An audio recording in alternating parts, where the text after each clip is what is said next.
A mercenary who survives too long is called third-rate. That rule is written in blood. Beneath a heavy, dark sky, bodies collapse across a broken field while crows circle patiently above. Steel flashes once, bright and final, as a knight's blade ends a life without pause. Death comes fast here. That speed is why mercenaries are paid so much. Promises spill just as easily as blood. Land, titles, honor, noble words poured out like cheap liquor, wasted the moment they touch the ground. A man empties his flask with a tired flick of his wrist. Complaints from employers never stop, but neither does war. This is how mercenaries live. They fight, they get used, and they are discarded when convenient. High above it all, a lone figure sits on the fortress wall. Fire stains the land below, smoke rolling over shattered homes and fallen banners. This is Jack, captain of the Fong Mercenary Corps. His posture is relaxed, but his eyes are sharp. Nobles are always the same, he thinks. When desperate, they beg. When safe, they lie. The wind pulls at his hair as his thoughts turn colder. When they need blades, they speak of loyalty and reward, as if handing out futures. When victory slips away, their words change without shame. Jack smiles bitterly, the glow of burning fields framing his silhouette. Whatever excuse came this time, it had gone too far. Someone stands before him now. Jack turns, red eyes catching the fading light of a purple-stained sky. Amusement and disbelief mix in his gaze. He almost laughs. Whatever was just said must be a mistake. That kind of order only exists in bad jokes, not real commands. The view widens. Jack faces the commander-in-chief, a man in heavy armor,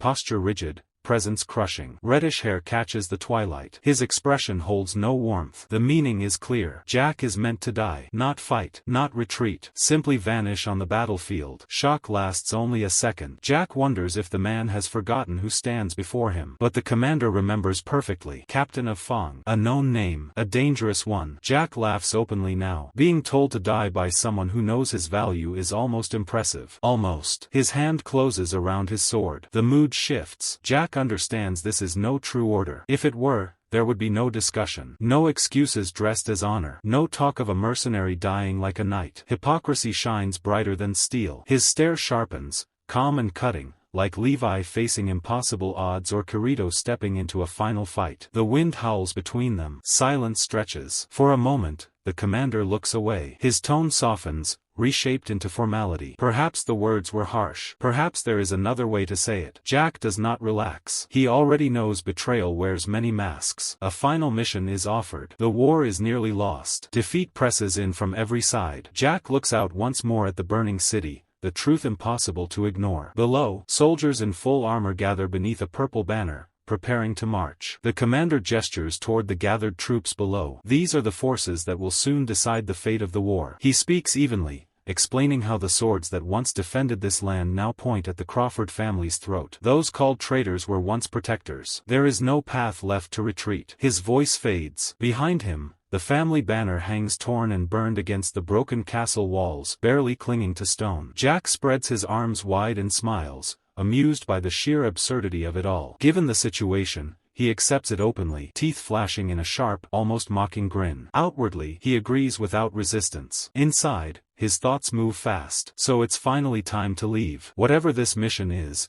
he has no intention of dying here. He studies the commander quietly. Across the empire, this man is known as a rare talent, someone who has never been cornered before. Seeing him trapped says everything about how desperate things have become. For a noble, he is reasonable, even honest. That almost makes it worse. Jack feels a faint sense of regret. It shouldn't have ended like this. Still, the order makes no sense yet. A final mission, now of all times. Jack wonders if this is just scouting, or clearing a path for escape. If that is all, then fine. One last job, then he collects the rest of his pay and disappears. That would be the cleanest ending a mercenary could hope for. The commander finally speaks plainly. Tomorrow, the traitors will launch a full assault. Jack is to stay and stop them, even if only for a short while, until their lord escapes. The man stares toward the burning city, eyes heavy. And if that cannot be done, then Jack is to fight until the commander himself dies. The true meaning of the mission settles in, cold and final. As payment, the commander offers a massive red gemstone. He says it will cover the remainder of the contract once Jack withdraws. The words carry weight. Jack catches the gem as it is tossed to him. He judges it instantly. Something like this could keep the Fang mercenary corps running for 3 years. The gem glows deep red, like hardened blood. The commander watches Jack closely and asks what the gem means to him. That question snaps something loose. Jack's anger erupts. He demands to know if the commander truly thought him a fool. Smiles do not mean stupidity. This order is nothing but asking them to become meat shields. Behind Jack, his mercenaries stand together, small against what waits for them. Jack's fury sharpens. Even if they fight, they can only last a short time. This plan throws them away to buy a few more moments for a noble to flee. And even if they survive, there is no mercy waiting. The image of bodies impaled on stakes flashes through his mind, proof of the enemy's cruelty. He turns back to the commander, framed by the dying light of sunset. The accusation hangs heavy. The answer comes without emotion. Mercenaries are not knights. The enemy knows this. Once the commander dies, the army collapses. That is simple truth. Jack bursts into wild laughter. Exactly. That is how this world works. But then his smile twists into something sharper. The commander has missed something important. To the enemy, Fang is not neutral. They are sworn enemies, marked for slaughter. The image shifts to a dark forest filled with corpses. Somewhere within it, a wounded soldier coughs, watched silently by another in the same armor. I prefer this response. The second soldier stepped closer, hand raised in what looked like concern. In the dim forest, it felt natural, almost reassuring. But it was a lie. In the next breath, the soldier moved. He slammed the knight against a tree and buried a knife into his back. The blade went in clean and deep. The knight's eyes widened, mouth opening without sound, and then his body slid down the trunk and went still. That death was the signal. Hell broke loose in the forest. From the shadows, blades flashed. Ika's ambush unfolded with ruthless speed. Knights who had lowered their guard were cut down where they stood. One by one, they fell to mercenaries wearing stolen armor, faces hidden, movements precise and merciless. A knight watched his comrades die and finally understood. Horror twisted his face as the truth hit him. It was a trap. His scream barely left his throat before steel silenced him. Jack's voice rang through the darkness, sharp and mocking, red eyes glowing behind his helmet. Panic exploded among the ranks. These weren't allies. They were Fang. A mounted commander charged forward, rage pouring from him. He shouted curses, calling them dishonorable beasts, spitting out words about pride and loyalty. His anger burned hot, but it ended in an instant. A sword flew through the air and took his head clean off. The body fell one way. The head struck the ground with a dull sound. The battle ended there. Jack stood among the bodies. Blood splashed across his armor. One red eye gleamed through his visor as he calmly took in the result. No celebration. No regret. Just another job done the Fang way. Survival first. Everything else came later. Back on the fortress wall, the red gemstone lay where it had fallen. Jack explained without emotion that several enemy commanders were already dead. This was how Fang stayed alive. Cut off the head, scatter the body. He walked closer, wearing a crooked smile. With their leaders gone, the enemy would hunt Fang with hatred, not chase a fleeing lord. The commander stiffened, shaken by the truth and the boldness behind it. Jack mocked him openly. Had he really believed a handful of mercenaries could simply hold the line and die quietly? The commander's face hardened again. He warned Jack to finish his mission, or be killed and replaced. Duty left no room for mercy. Steel flashed. The commander struck first, sending Jack crashing into the battlements. Pain ripped through him as he hit the stone and collapsed. Jack looked up, anger burning beneath his disappointment. He had hoped, foolishly, that this noble was different. Instead, he was worse than the rest. An apology came, distant and hollow. Jack pushed himself up, gripping his sword. There was no need for regret now. This outcome was cleaner. He spoke calmly, even cruelly, saying he wouldn't lose sleep over offering a bastard's head to demons. The commander understood immediately. Jack had already sealed every escape. The commander accepted it. As leader, he would see it through. 2 heads would be enough. In exchange, his soldiers would live. Jack froze, staring as the truth was revealed. An open box showed the severed head of another commander, already taken. The noble's eyes grew distant, heavy with resolve, as he prepared to follow the same path. All those people, the commander said, speaking of his soldiers. He admitted he had dragged them into this war himself. He had promised them something reckless, that dreams could still be reached, even by those born at the very bottom. A faint respect shone in his eyes as he spoke. They believed in him. They followed him this far. Because of that, he could not abandon them now. He had to carry that weight to the end. Jack stood with his sword in hand, the dark shapes of his mercenaries behind him. He understood those words more clearly than anyone. A leader did not walk alone. He carried every life that chose to follow him. He spoke quietly, stating that simple truth. Because he was their leader, nothing more needed to be said. The commander froze for a moment. Hearing his own resolve reflected back at him stole his breath. He stared at Jack, truly seeing him for the first time. The resemblance between them was unsettling. Jack let out a bitter laugh. Of course, they were the same in that one way. Bound by loyalty, chained to responsibility. That, the commander thought, was the mark of a true leader. He looked at the wall where everything had led them. What a waste, he muttered. If only Crawford did not stand between them. Regret filled his voice, genuine and heavy. His final wish slipped out without restraint. If only Jack had been his lord. Duty crushed sentiment. The commander stepped forward, sword raised. Jack was already wounded, his body screaming in protest. He barely had time to react before the blade struck him. Pain tore through his body, raw and final. His cry echoed once, then faded. The commander straightened, his role fulfilled. Jack lay still on the stone. The commander's green eyes narrowed, filled with sorrow and resolve. He had done what he believed was right. His final words were quiet, almost gentle. Jack should never forgive him. The world flashed white. Jack felt himself thrown back, weightless. As his life drained away, his thoughts remained clear. He had expected death. He just never imagined the gap between them would be so wide. Talent, fate, birth, those cruel lines drawn long before choice ever mattered. He smiled faintly as blood stained the floor beneath him. His men would be safe. He had ordered them to flee if he did not return. That was enough. He could die without regret. He had always known an ending like this waited for him. Still, one question lingered in the dark. What if he had been given the same chance? Darkness swallowed everything. Blood became memory. Memory became nothing. Then, a voice reached him, weak, desperate, begging him to wake up. Light burst into his vision, sharp and blinding. Jack gasped. He lay in a soft bed surrounded by luxury. A servant hovered over him, tears in his eyes. Jack lifted his hand and froze. Pale skin, slender fingers, lace at the wrist. This was not his body. Before he could speak, the servant slapped him hard. Pain snapped his senses fully awake. Then came the name that shattered his world. Young Master Lucian. His golden eyes widened,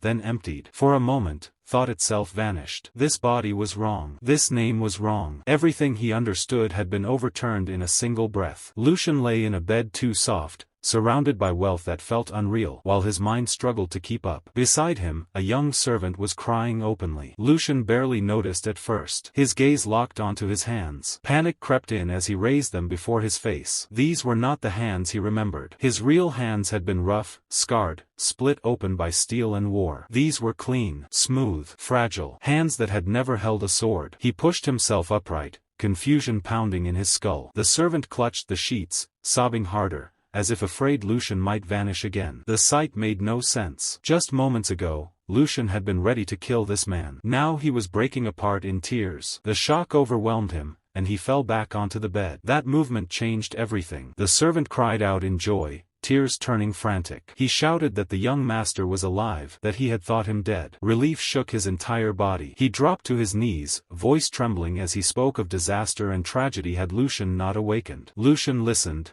stunned. Every word sounded like nonsense. Young master, personal attendant, great house. None of it belonged to the life he had lived. He knew one truth with absolute certainty. He had died. No one survived what happened on that wall. His hand moved to his neck. Smooth, whole, still attached. The memory of the final strike burned in his mind. Decapitation was not something you woke up from. A heavy silence settled over the room as the servant knelt nearby, waiting. Lucian forced himself to think. Slowly, carefully, he traced the facts. Different body, different name, alive after certain death. The answer formed, impossible yet clear. He had taken over someone else's body. A complete stranger. He stood. Strength flowed through him, unfamiliar but real. A strange excitement crept in. When he faced the mirror, it struck him fully. The face staring back was flawless. Golden hair, refined features, a noble's face, polished and untouched by hardship. He studied himself from head to toe. Fine clothes, rich fabric, everything screamed wealth. Disgusting levels of it. Hans watched quietly from behind, afraid to interrupt. Lucian touched the mirror once, grounding himself. Information came first. He turned to the servant and cleared his throat. He spoke calmly, testing the name on his tongue. He asked Hans a simple question. And Hans, eager and relieved,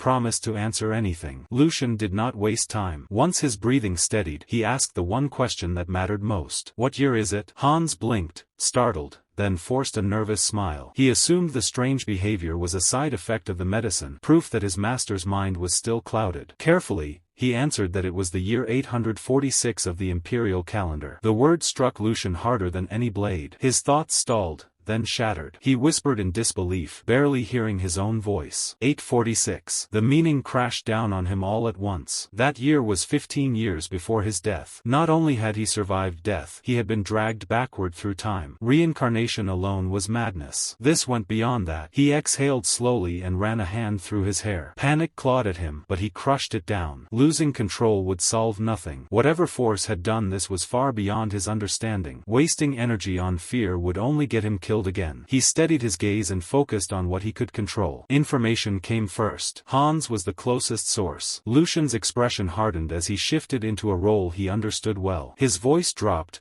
cold and sharp, carrying a threat that made the air feel heavier. It seems you've decided to die today. The servant froze, terror flashing across his face. He could not understand the sudden change, only that something was deeply wrong. Lucian seized him by the collar, acting the part of an offended noble to perfection. How dare a servant touch the unconscious body of his master without permission? His grip tightened, his eyes merciless. Have the rules of this house changed while I slept? Hans shook violently, unable to answer. Lucian leaned closer, his gaze piercing. Then he asked the true question. Who am I? Hans's mind went blank. Fear swallowed him whole. He dropped into a deep bow, forehead nearly striking the floor. He begged for forgiveness, choking on his words, claiming his actions were born from shock and fear. Between broken sobs, he finally spoke the truth. Lucian Valdec, third son of the esteemed House Valdec. Lucian went still. The name echoed endlessly in his mind. Valdec. Images surged forward, sharp and unwanted. A golden lion banner snapping in the wind. Marble halls drenched in wealth. A house known across the empire. His heart sank as understanding set in. This was not coincidence. This was cruel irony. House Valdec was no minor noble family. It was one of the empire's pillars, standing beside the emperor himself. Its power rivaled the imperial bloodline. Lucian knew this family well. 15 years ago, he had worked for them. Not as kin, not as an equal, as a hired blade guarding their walls. The realization cut deep. He had died and awakened in the very house where he once stood as a disposable guard. Worse still, he was not the heir. He was the third son, a spare among spares. A bitter smile tugged at his lips. The absurdity of it all almost made him laugh. Memories of his past life flooded back. Being looked down upon. Coins tossed at his feet like scraps. Walking alone through fields of corpses, stained in blood that was never noble enough to matter. He had survived hell without recognition, without choice. All his life, he had wondered how far he might have gone if given real opportunity. Now fate answered that question. The chains of his old life shattered quietly. Lucian accepted the truth with cold clarity. Very well. If this was the chance fate had thrown before him, then he would take it without hesitation. Lucian pushed the door open and stepped forward,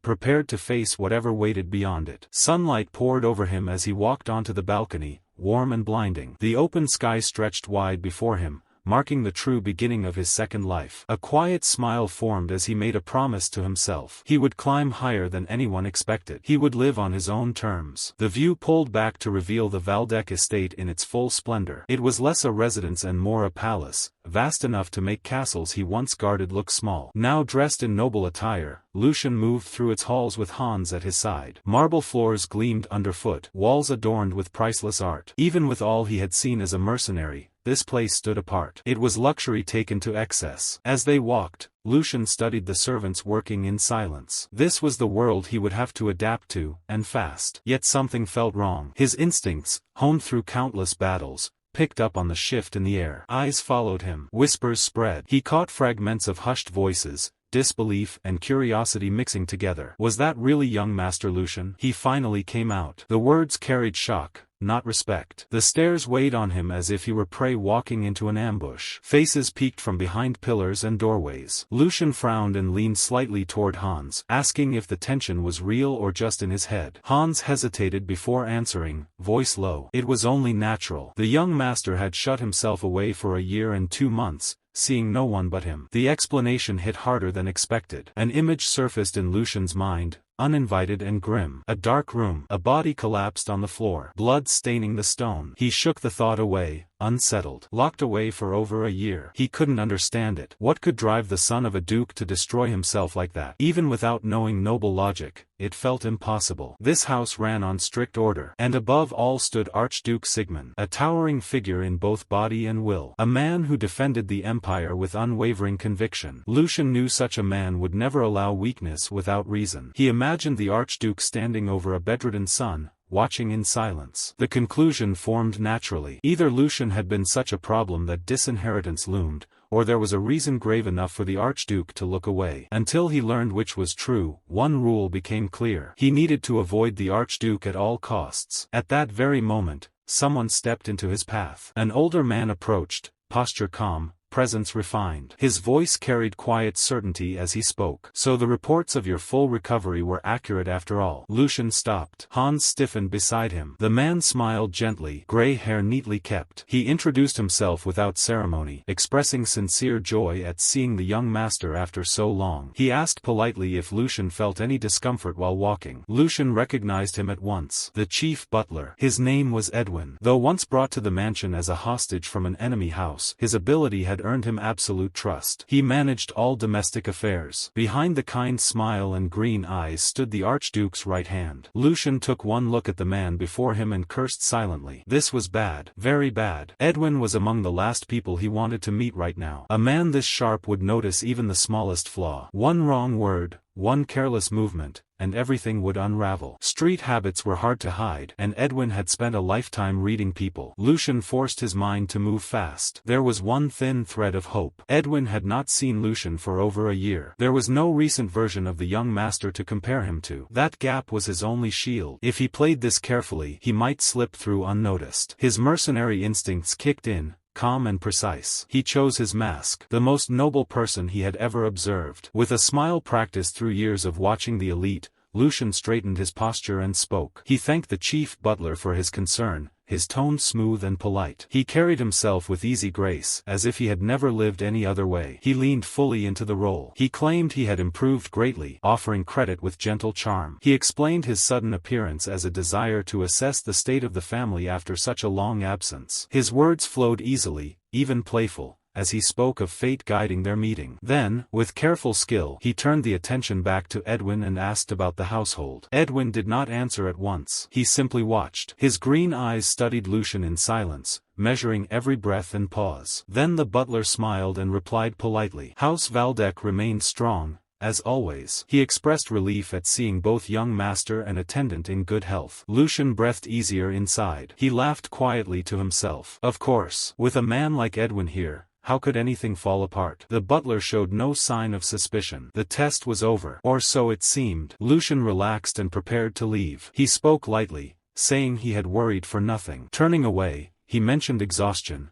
claiming his long confinement had left him weak. He took a step forward, ready to escape while he still could. Edwin's voice stopped him cold. The words were polite, but they carried weight. He asked Lucian to delay his return. Blood ran cold through Lucian's veins. The exit closed before his eyes. His instincts screamed danger. The butler's expression remained calm as he delivered the blow. Archduke Sigmund wished to see him at once. Lucian turned slowly, panic flashing across his face. The one person he needed to avoid had already reached for him. The scene shifted to a vast, suffocating office. Lucian stood alone before an enormous desk. Seated beyond it was Archduke Sigmund, masked and unmoving, like a king on his throne. Silence crushed the room. The Archduke spoke, voice echoing. He leaned forward, one eye gleaming with menace, and asked a single question. How are you still alive? Lucian struggled to understand the hostility aimed at him. He asked what his father meant by those words, confusion clear in his voice. The Grand Duke answered coldly. He said he had intended to overlook Lucian's actions, but that patience had its limits. His tone carried finality, as if judgment had already been passed. Sigmund's words cut deeper as he continued. He accused Lucian of hiding behind his mother's death, using it as an excuse to abandon responsibility and act like a spoiled child. A portrait on the wall drew Lucian's attention. A woman with gentle eyes stared back at him. His mother. The weight of her image made the accusation heavier, more personal. The Grand Duke clenched his fist, anger no longer restrained. Lucian, he said,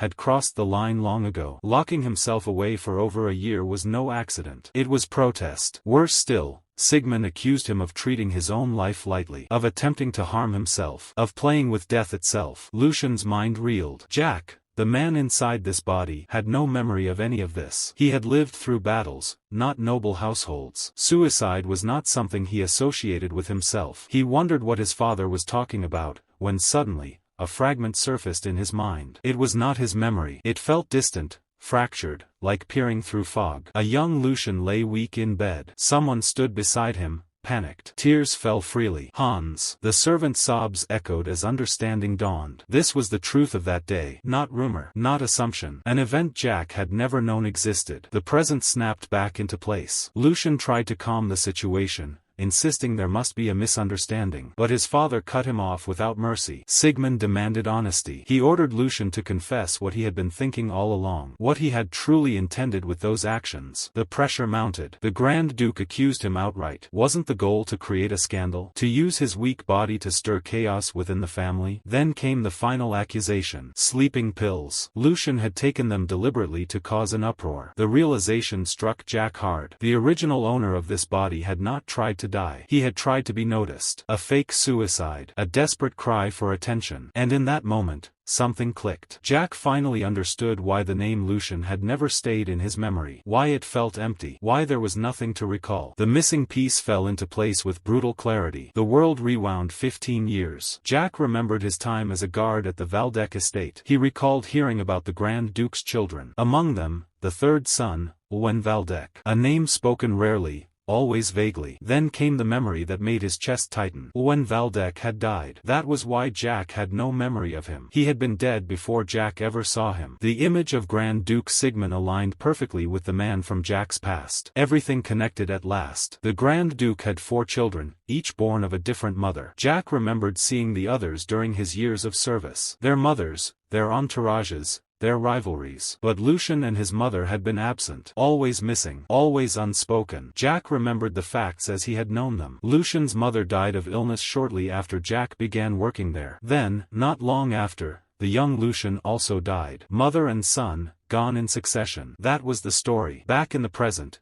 Jack's thoughts raced. The truth was clear now. Illness had been a lie. Death had been covered up. There had been a reason hidden beneath those deaths. Jack finally understood it now. The pressure the original Lucian had lived under was unbearable for a child. Losing his mother, standing alone in a house ruled by cold power, and holding a position so fragile it could break at any moment. Those things crushed him slowly. The truth, once seen, was painfully clear. The young Lucian had not wanted to die. Desperate for even the smallest trace of his father's attention, he swallowed a dangerous amount of sleeping pills. It was not suicide, but a reckless cry for help. A foolish gamble born from loneliness. Tragically, it went too far. The body meant to wake up and be noticed never recovered. Jack's thoughts continued, piecing together the final moments. During that long year of isolation, Lucian's weak body could not endure the damage caused by the drugs. What was meant to provoke concern turned into a fatal mistake. There was no dramatic ending. No final words. The boy simply died alone, his plea unanswered. With that realization, Jack saw the situation from another angle. The Grand Duke's rage, though brutal, was not senseless. From Sigmund's point of view, his son had treated life carelessly. He had stood on the edge of death and forced his father to face that reality. No matter his rank, Sigmund was still a father. His fury came from fear pushed too far. Even so, Jack hardened his resolve. Sympathy would not save him. This moment was about survival. One wrong word could end everything. The Duke's last question had not been curiosity. It was an ultimatum. Jack felt as if the floor beneath him was cracking, his second life dangling over an abyss. The future he had been handed was too precious to lose. If he failed here, the punishment would not be light. He imagined the outcomes clearly. Being sent away as a priest, locked in a distant monastery, stripped of worldly power. Or worse, exiled to the frozen north, condemned to fight cold, monsters, and endless hardship until his body broke. He rejected those futures with every fiber of his being. This life had been earned through blood and death. Even after losing his head in his previous life, fate had given him another chance. He would not let the tragedy of another man's family destroy it. A faint, defiant smile touched his lips. Would he really allow someone else's past to decide his end? The answer was clear. Having made his choice, Lucian stepped forward and addressed his father. He said he would speak honestly, as ordered. First, he apologized. He admitted to staining the name of Valdec with his foolish actions and causing his father deep worry. He bowed his head and placed a hand over his heart, his posture filled with humility and remorse. Edwin watched silently from the side, surprise flickering across his face at the sudden shift in the young master's demeanor. Lucian continued, stating that the fault was his alone. He offered no excuses and declared that he would accept whatever punishment his father deemed fit. His voice was steady, controlled. Then, without hesitation, he changed direction. He said that dwelling on past mistakes would change nothing. What had happened could not be undone. This, he argued, was the moment to look forward. He asked his father a bold question. Would it not be right to rejoice instead? To celebrate the fact that a son believed lost was still alive? The Grand Duke stiffened. The words caught him off guard. Slowly, he repeated them, almost to himself. What has happened has happened. It is irreversible. Lucian stepped forward without hesitation. He argued that a life pulled back from the edge of death should not be chained to the past forever. Regret could not be allowed to rot into fear. He brought his heels together, standing straight with a resolve that felt newly forged, as if he had finally chosen a direction. With a calm, unwavering voice, he declared his intent. He would live diligently for the future that lay ahead of him. The words carried weight, not desperation. Then, with a sly confidence that bordered on audacity, he pushed further. He asked not as a noble, not as a son under judgment, but as a child speaking to his father. He requested just one word of encouragement. Grand Duke Sigmund listened in silence, his expression carved from stone. Lucian did not stop there. He delivered his final, most dangerous argument. A father, he said, must be willing to accept a child who sincerely repents. That duty stood above rank, above law, above pride. He framed his request not as disrespect, but as the sacred bond granted by heaven itself, one that even a Grand Duke could not deny. From the side of the room, Edwin stood frozen. He could hardly believe what he was witnessing. This was beyond anything he had anticipated. He had noticed that Lucian's presence felt different, but this was on another level entirely. The boy he remembered had always shrunk back, eyes full of fear and uncertainty. The young man standing now radiated confidence. Edwin wondered if this truly was the same Lucian. The transformation was so complete that it shook him. Doubt crept into his thoughts. Had he misjudged the young master all these years? Or was this something born only after brushing against death itself? The room remained silent, thick with tension, every breath stretched thin. Lucian waited. His heart hammered against his ribs, but he did not look away. He watched his father closely, searching for the smallest sign of judgment or rejection. Each second felt like standing on the edge of a blade. At last, the Grand Duke spoke. His voice rose sharply at first,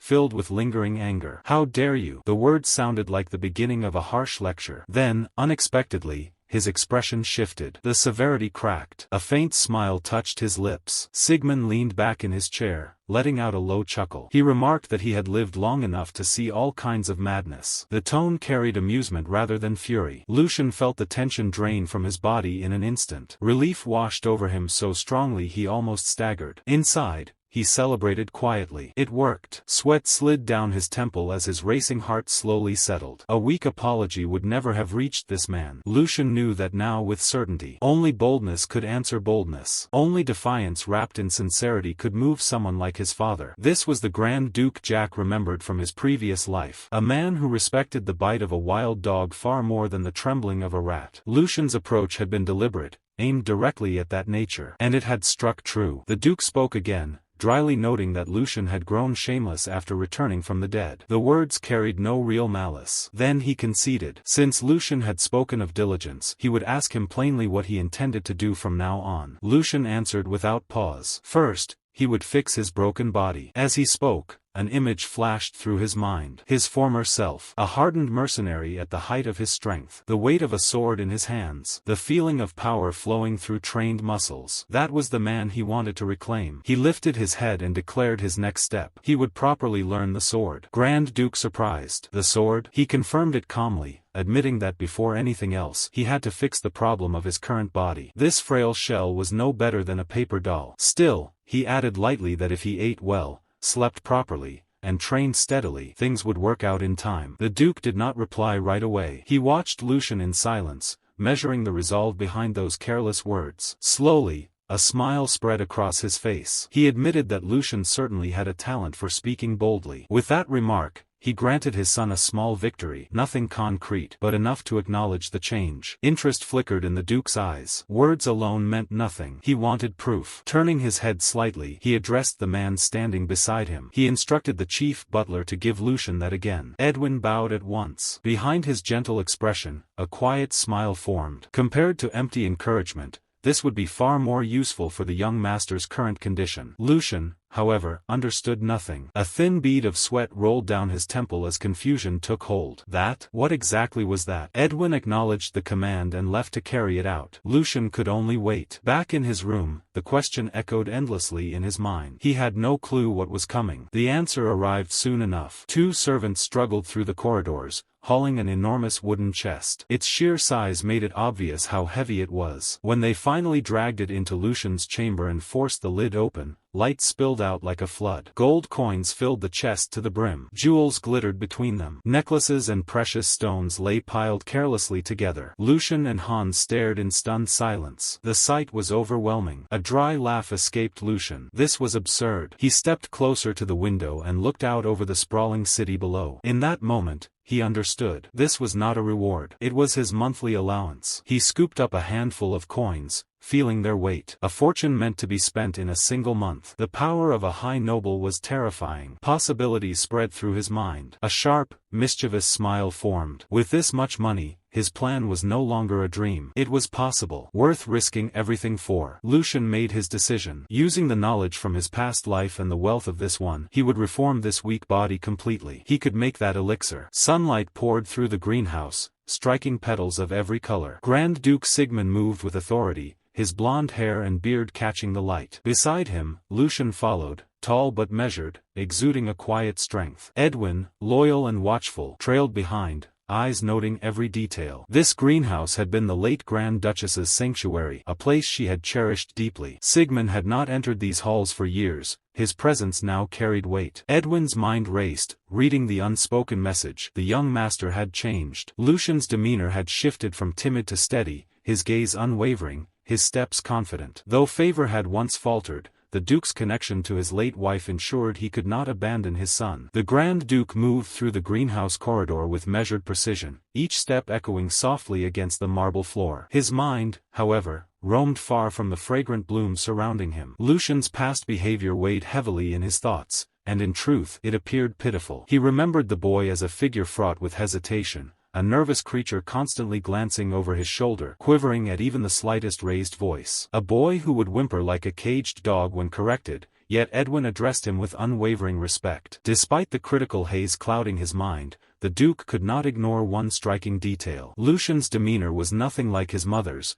though his features mirrored her perfectly. The contrast gnawed at him, a sharp reminder that blood did not always dictate character. For a brief moment, his gaze softened, and an unfamiliar warmth surfaced, a faint, almost imperceptible smile. He admitted to himself, quietly, that perhaps he had misjudged his son. "You must have seen it too," the Duke murmured to Edwin, his voice low but steady. The older man's eyebrows lifted, curiosity evident. "Yes," Edwin confirmed, he looked you in the eyes without a trace of hesitation. The boy's bearing was resolute, confident. The Duke considered the words, weighing them carefully. He had always demanded strength, and now he glimpsed it flickering in Lucian, fragile but undeniable. Edwin, observing more gently, thought that beneath the boy's slight hesitations lay a tender heart and a contemplative mind. The young master had inherited his lord's blood, after all. "That remains to be seen," the Duke replied, skepticism still lining his tone. His eyes darkened slightly as he pondered the challenges awaiting Lucian. Words alone would not suffice. The tasks ahead demanded trial, struggle, and endurance. Only then could true measure be taken. Edwin's voice broke the silence. "My lord,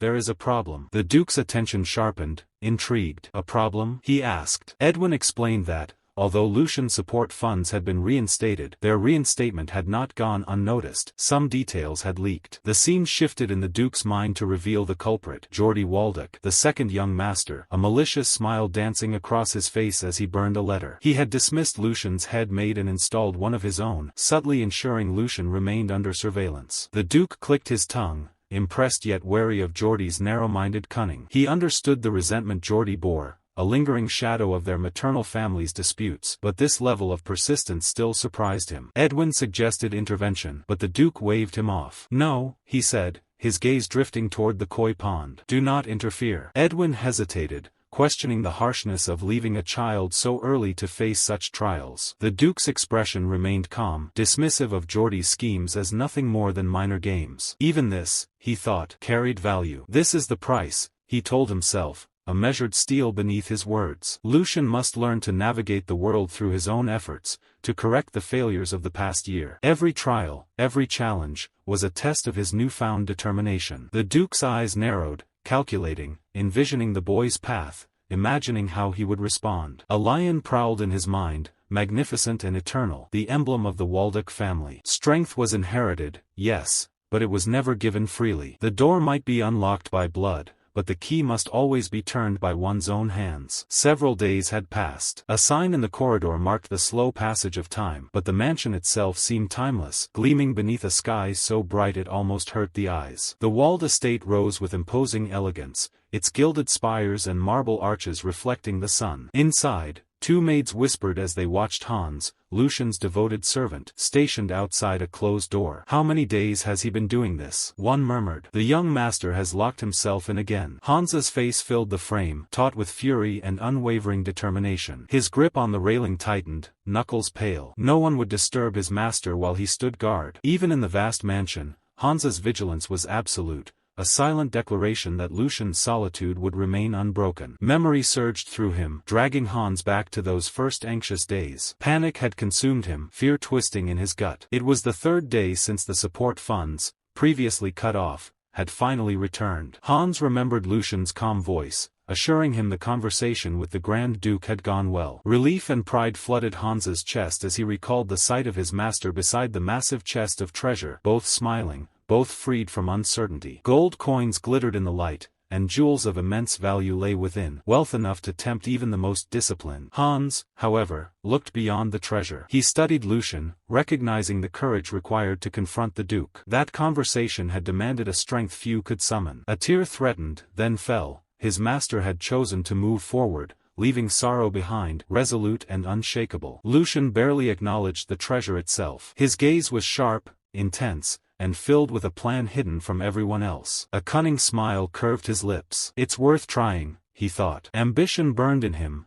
the resolve to rebuild his weak body fully, to transcend the limitations that had once held him back. Images of a glowing potion and a rare magical herb flickered in his mind, pieces of the plan already forming. His room had transformed into a laboratory. Books on alchemy were stacked high, strange apparatus scattered across the desk. Sweat streaked his brow as he worked, yet concentration never wavered. He cast a glance toward Hans, standing guard as always. That guy must be curious, but he obeys. Loyal as ever, Lucian thought with a fleeting warmth. A single herb held his attention, one that thrived only under moonlight, exceedingly rare. Its properties were barely known and its value uncertain, yet Lucian's gamble was precise. Moonlight herb. He recalled the enormous risk he had taken, spending his entire allowance to secure it. A flashback returned, him instructing Hans with unwavering certainty. "It's not too late. Buy all the moonlight herb." Others might see madness, a fortune poured into an unproven herb, but Lucian's eyes shone with knowledge no one else possessed. He calculated the future. The price would not merely rise. Within a year, the price of moonlight herb will multiply tenfold. No, more than 20-fold. The realization of the immense profit awaiting him surged through Lucian,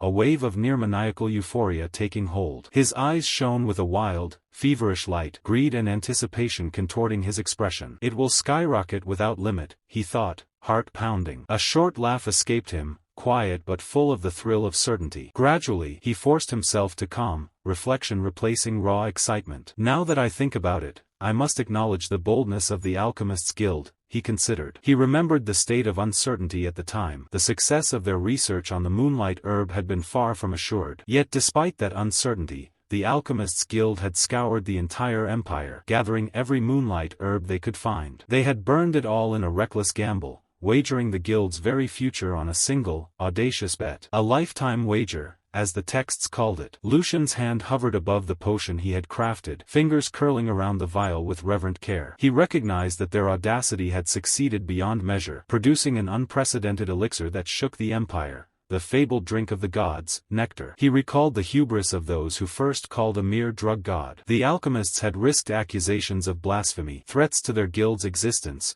all for a single creation. Yet once its potency was proven, the Empire had rushed to praise them as though no transgression had occurred, forgetting entirely the danger they had courted. Lucian's lips curved into a smug, knowing smile. He understood the full story, the hidden power he now possessed, and the potential it represented. For over 1,000 years, martial artists had lived under a singular, immutable law. One's realm, one's talent, was set at birth. Constitution was fate, and destiny could not be challenged. Innate nature was absolute, ironclad, a chain binding every life. Nectar shattered that certainty. Its power transformed a person from the very essence of their being, and even those with no innate talent could be forged into usable swordsmen. The miracle was unprecedented, defying every law previously held sacred. Lucian examined his own creation, a bright red potion. He admitted, quietly, that it fell far short of the original elixir, nothing more than a mass-produced substitute. Still, for his broken body it was all he had, and for now it was enough. Rolling up his sleeves, he squared his shoulders, determination hardening in his gaze. There is nothing better than this right now. An ironic smile crossed his face as he addressed the spirit of the body he now inhabited. Consider yourself lucky, noble young master. He recalled the final chapters of Nectar's story. When chaos engulfed the Empire, the Alchemists' Guild became the first target. The recipe for nectar had been too dangerous, too disruptive to remain in circulation. And so, it disappeared, lost to time and fear. Yet Lucian's eyes gleamed with a secret knowledge others lacked. I managed to gather the clues, and make something similar. Painful memories flashed of past experiments, of subjects lost to side effects, of failure and suffering. But he cast it aside. Enough talk. With a firm breath, Lucian lifted the elixir to his lips and drank it in one measured gulp. Instantly, blue energy exploded within him, a storm of raw power igniting his veins. Threads of energy coiled through his body, wrapping, twisting, awakening. The first step had begun, transforming the raw force of nature into something his own. This force, this vital energy, had a name, mana. Its true power did not lie in its presence alone, but in its circulation. How well it flowed, spread, and returned determined the quality and output one could draw. Lucian's mind raced as he traced the flow of energy through his body. He had borrowed the power of nectar to forcibly widen the blocked pathways within, guiding the mana through his astral form. But then, shock struck. Opening his eyes, confusion flared. There was none of the expected resistance or pain of a first-time mana infusion. Instead, the energy coursed freely, spreading as if it had always belonged. Currents of power flowed unimpeded, strong and vibrant, and Lucian's eyes widened in disbelief. Even a newborn's body retained impurities that blocked circulation. His should not have been so pure. A startling truth crystallized in his mind. In a symbolic vision, he found himself submerged underwater, gazing upward in awe and disbelief. Don't tell me. The revelation hit like a tidal wave. Above him, a colossal, majestic celestial whale glided through the depths, its presence echoing the boundless potential now within him. He was a genius, a prodigy unmatched, his body and spirit poised to surpass all limits. The morning sun spilled over the city, bathing every rooftop in warm, golden light, promising the start of a new day. Inside the mansion, Hans paced by the window, anxiety gripping him as his eyes darted toward the door and back to the street. His heart thudded in anticipation and fear, each tick of the clock amplifying the tension. Every shadow, every creak of the floorboards, made him flinch. A sudden sound from the door made him freeze, pulse leaping. It swung open, and Lucian stepped inside,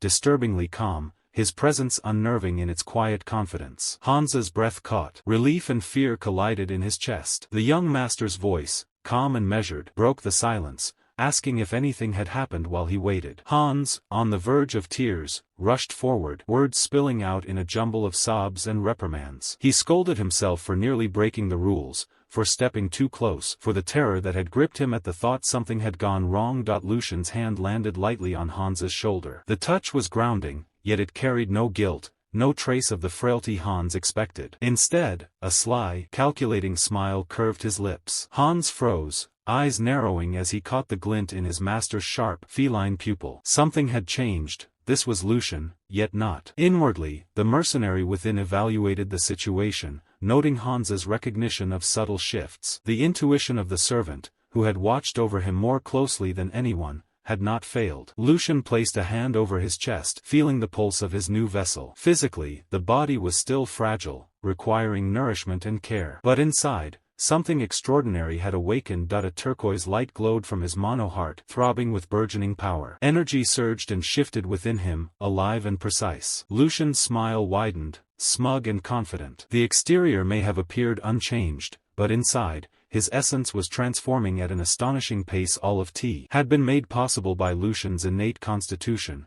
a potential the original boy had never even realized he possessed. Conviction burned fiercely in his golden eyes, an unshakable certainty that this body was capable of feats far beyond the ordinary. He was sure of it. The raw potential within him rivaled that of the legends who had changed the course of history. In his mind, a gigantic chessboard stretched endlessly before him, each square a decision, each piece a tool for manipulation, and he was the main player. If he played his cards correctly, he could surpass even the pinnacle he had reached as a mercenary within a single year. A low, malicious chuckle escaped him as he imagined the possibilities. With his plan solidified, Lucian turned to Hans, whose expression was a mixture of confusion and anticipation. He reflected on how much he owed this loyal servant, though Hans could not yet grasp what his master meant. Before Hans could process it, Lucian grasped him firmly, the intensity in his gaze making the air itself seem heavier. Rewards and punishments were not abstract concepts, they were absolute, and Hans's life was about to be irrevocably altered. The instructions were clear in Lucian's mind: gather everything, risk everything, place all bets on him. The promise of a smooth path to the top radiated from his demeanor, unyielding and manic in its confidence. He moved theatrically, spreading his arms as though embracing the world itself, envisioning a journey to the heavens together, leaving Hans speechless, incapable of reconciling the scale of what had just been demanded. The mercenary's mind was alive with admiration and envy, marveling at the opportunity presented to this new master. In his own time, such chances had been inconceivable. Hans could only stare, eyes wide, attempting to make sense of instructions that defied reason and expectation. A week passed, and the scene shifted to a tranquil forest bathed in sunlight, each leaf shimmering with life. Lucian strolled with hands clasped behind his head, whistling, finally unburdened by tension. Hans followed, brow furrowed with concern, still wary of the ease radiating from his master. Lucian allowed himself a rare indulgence, feeling the simplicity of walking, breathing, and existing without immediate struggle. He recalled the previous week with quiet satisfaction. Banquets delivered with meticulous precision, a constant stream of delicacies, rooms maintained without effort, beds soft and inviting, a luxury he had never known in his former life, where hunger and discomfort had been constant companions. A bitter laugh escaped him at the contrast, yet gratitude lingered. This newfound comfort allowed him to confront a lingering uncertainty. Thoughts of Jack, the Baldique family guard from a life that felt increasingly distant, flickered through his mind. Investigation had revealed nothing. No one matching the description had held the post, and the shifts he remembered had been filled by strangers. That past existence simply did not exist in this reality. Lucian clasped his hands, accepting the truth. Pursuit would serve no purpose, it would only distract him from his present goals. Besides, the idea of facing his former self brought no confidence, only the certainty of embarrassment and failure. Back in the present, a chill of determination coursed through him. Hans sensed the shift in atmosphere, instinctively stiffening. Lucian turned, eyes sharp and resolute, radiating an authority that demanded attention. The forest seemed to still around him, the moment pregnant with unspoken intent. Hans's panic rose as he realized the gravity of what was about to unfold, uncertain if he could follow or even comprehend his master's next move. The training ground stretched wide and bright, every corner drenched in morning sunlight. Hans's voice trembled as it echoed across the open space, a mixture of worry and near pleading. The young master had once sworn he would never return, claiming hatred for this place with every fiber of his being. Lucian tilted his head, feigning innocence, though his mind had already caught up to the meaning. He processed Hans's fear and exasperation, piecing together what had been kept from him. Ever since the second young master had beaten him during training, he had refused to come back. Swordsmanship was mandatory for the sons of the Grand Duke, and under that pretense, his brother had executed the perfect plan of torment. A flashback struck. The young Lucian sprawled on the floor, injured and trembling, terror coursing through him with every strike. The lesson had been deliberate, instilling a fear of violence so profound that it ensured he would never set foot in the hall again. Cruelty executed flawlessly. Lucian's lips curled into a dark, knowing smile. He looked at Hans and, though his tone carried indifference, the message was clear. The past held no sway over him. Nothing in history could bind him now. With a malicious glint in his eyes, he advanced, telling Hans in thought to trust him and follow. The determination radiating from him left no room for doubt. The massive doors of the training hall swung open, revealing a space larger and more imposing than expected. Two guards whispered incredulously, confirming that the third young master had returned, accompanied by his personal servant. Rick, a man with a twisted mustache, overheard them, stroking it with disdain. He couldn't believe the audacity. Lucian could not possibly have forgotten the humiliation of the past. A cruel thought crossed his mind, a seed of mischief. Perhaps this was the perfect opportunity to torment him anew. Hendrik, his superior, ordered a subordinate to alert Lucian immediately, a sinister smile promising that he would be thoroughly tested and tormented. The intention was clear: make the young master suffer for daring to enter. Lucian's gaze swept the hall, drinking in its scale and perfection. His expectations had been high, but this surpassed them entirely. Weapons lined the walls, ready for use without concern for breakage, and the space itself offered no restriction, ideal even for the most extreme movements. For the mercenary inhabiting him, it was almost unbelievable a single individual owned such a facility. A pang of melancholy touched him. Had he trained in a place like this before, perhaps more of his men would have survived. Footsteps echoed behind him. Hendrik emerged, his mocking smile sharp, dripping with venom. He feigned disbelief that this could be the third young master, recalling vividly how Lucian had fled without looking back after his lesson with Nordjordi a year ago. Hans shuddered at the words, a cruel smile twisting on his face. Hendrik's gaze narrowed as he recalled the memory vividly, mocking Lucian for fleeing like a frightened lamb, his voice dripping with derision. Then his eyes shifted to Hans, trembling beside his master. "Is that why you look so terrified of this place too?" he asked,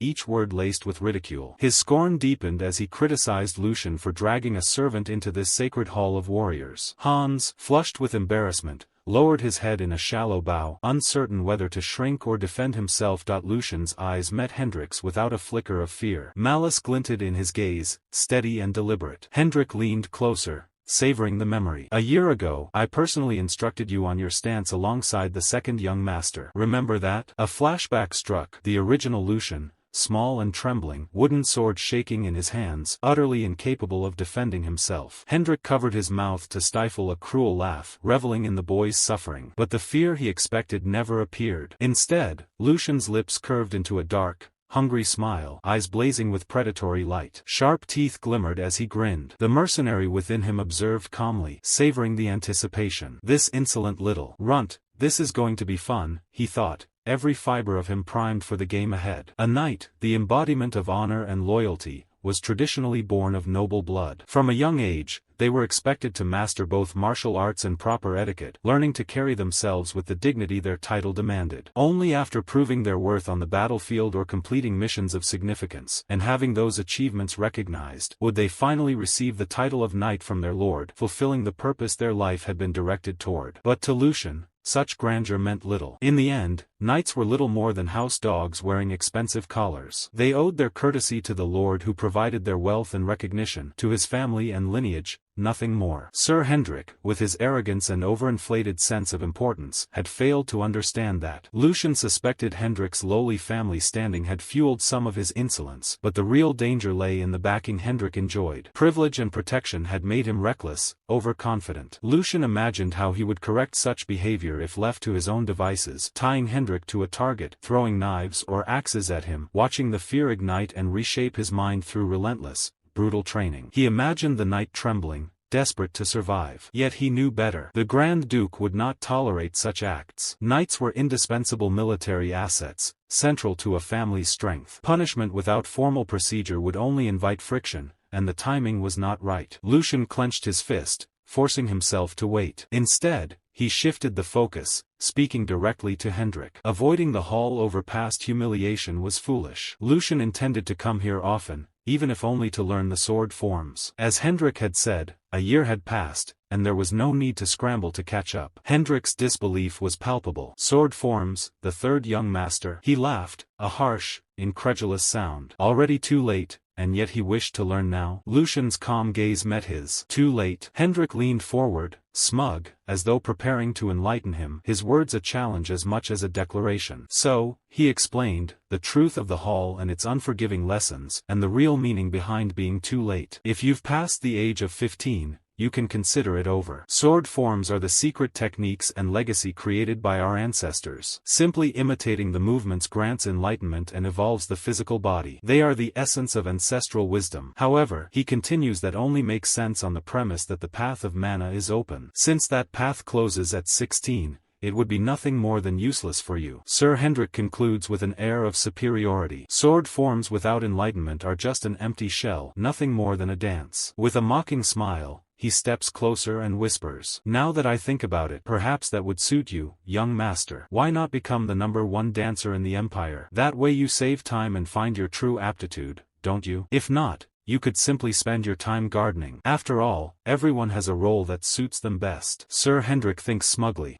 Look at him, speechless and unable to say a thing. But in Lucien's mind, things are very different. First of all, the claim that the mana path closes at 16 is a complete lie, he thinks, and a foolish one that could be exposed with a bit of research. But it doesn't matter. He continues thinking, and the objective has already been achieved. The objective of presenting the image of a fool crushed by his own ignorance, unable to utter a single rebuttal, a worm mocked by a servant, too terrified to move, showing that same pathetic nature as a year ago. Lucien begins his act.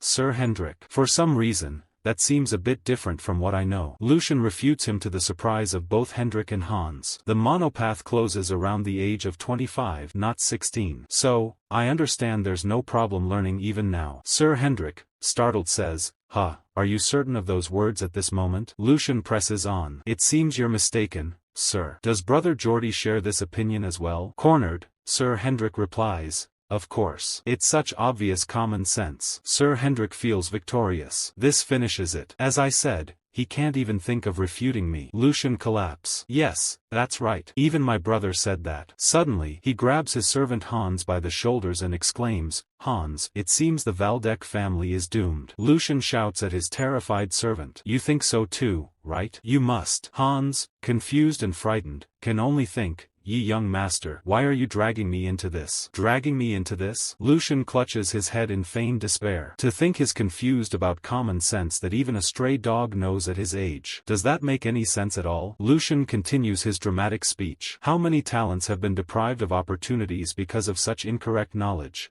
Tears cloud my vision. To think my brother possessed a skull so hollow, Lucien shouts, making both Hans and Sir Hendrik flinch as his theatrical fury erupts. Don't stop me, Lucien roars. If what the knight says is true, then this is a disgrace to the family and a clear crisis, isn't it? With a malicious smile that reveals his true intentions, Lucien leans toward Sir Hendrik. Surely you're not trying to deceive me, the son of your lord, are you? The scene turns chaotic. Completely cornered, Sir Hendrik panics, cold sweat pouring down his face. He told himself to forget his words, muttering that he had misspoken, that the situation was unbelievable. But Lucien's expression betrayed no doubt, a twisted smile curving his lips. There was no room for denial. Lucien thought that a knight of the Valdec family would never act so petty, and he let the words hang in the air, forcing Hendrik into submission. Sweat poured down the knight's face as he nodded, stammering a weak agreement. Lucien acknowledged it calmly, though inwardly his true intention had already taken shape. To teach Hendrik the cost of speaking without thought. Lucien's mind calculated each move with precision. He addressed Hendrik, his tone deceptively mild,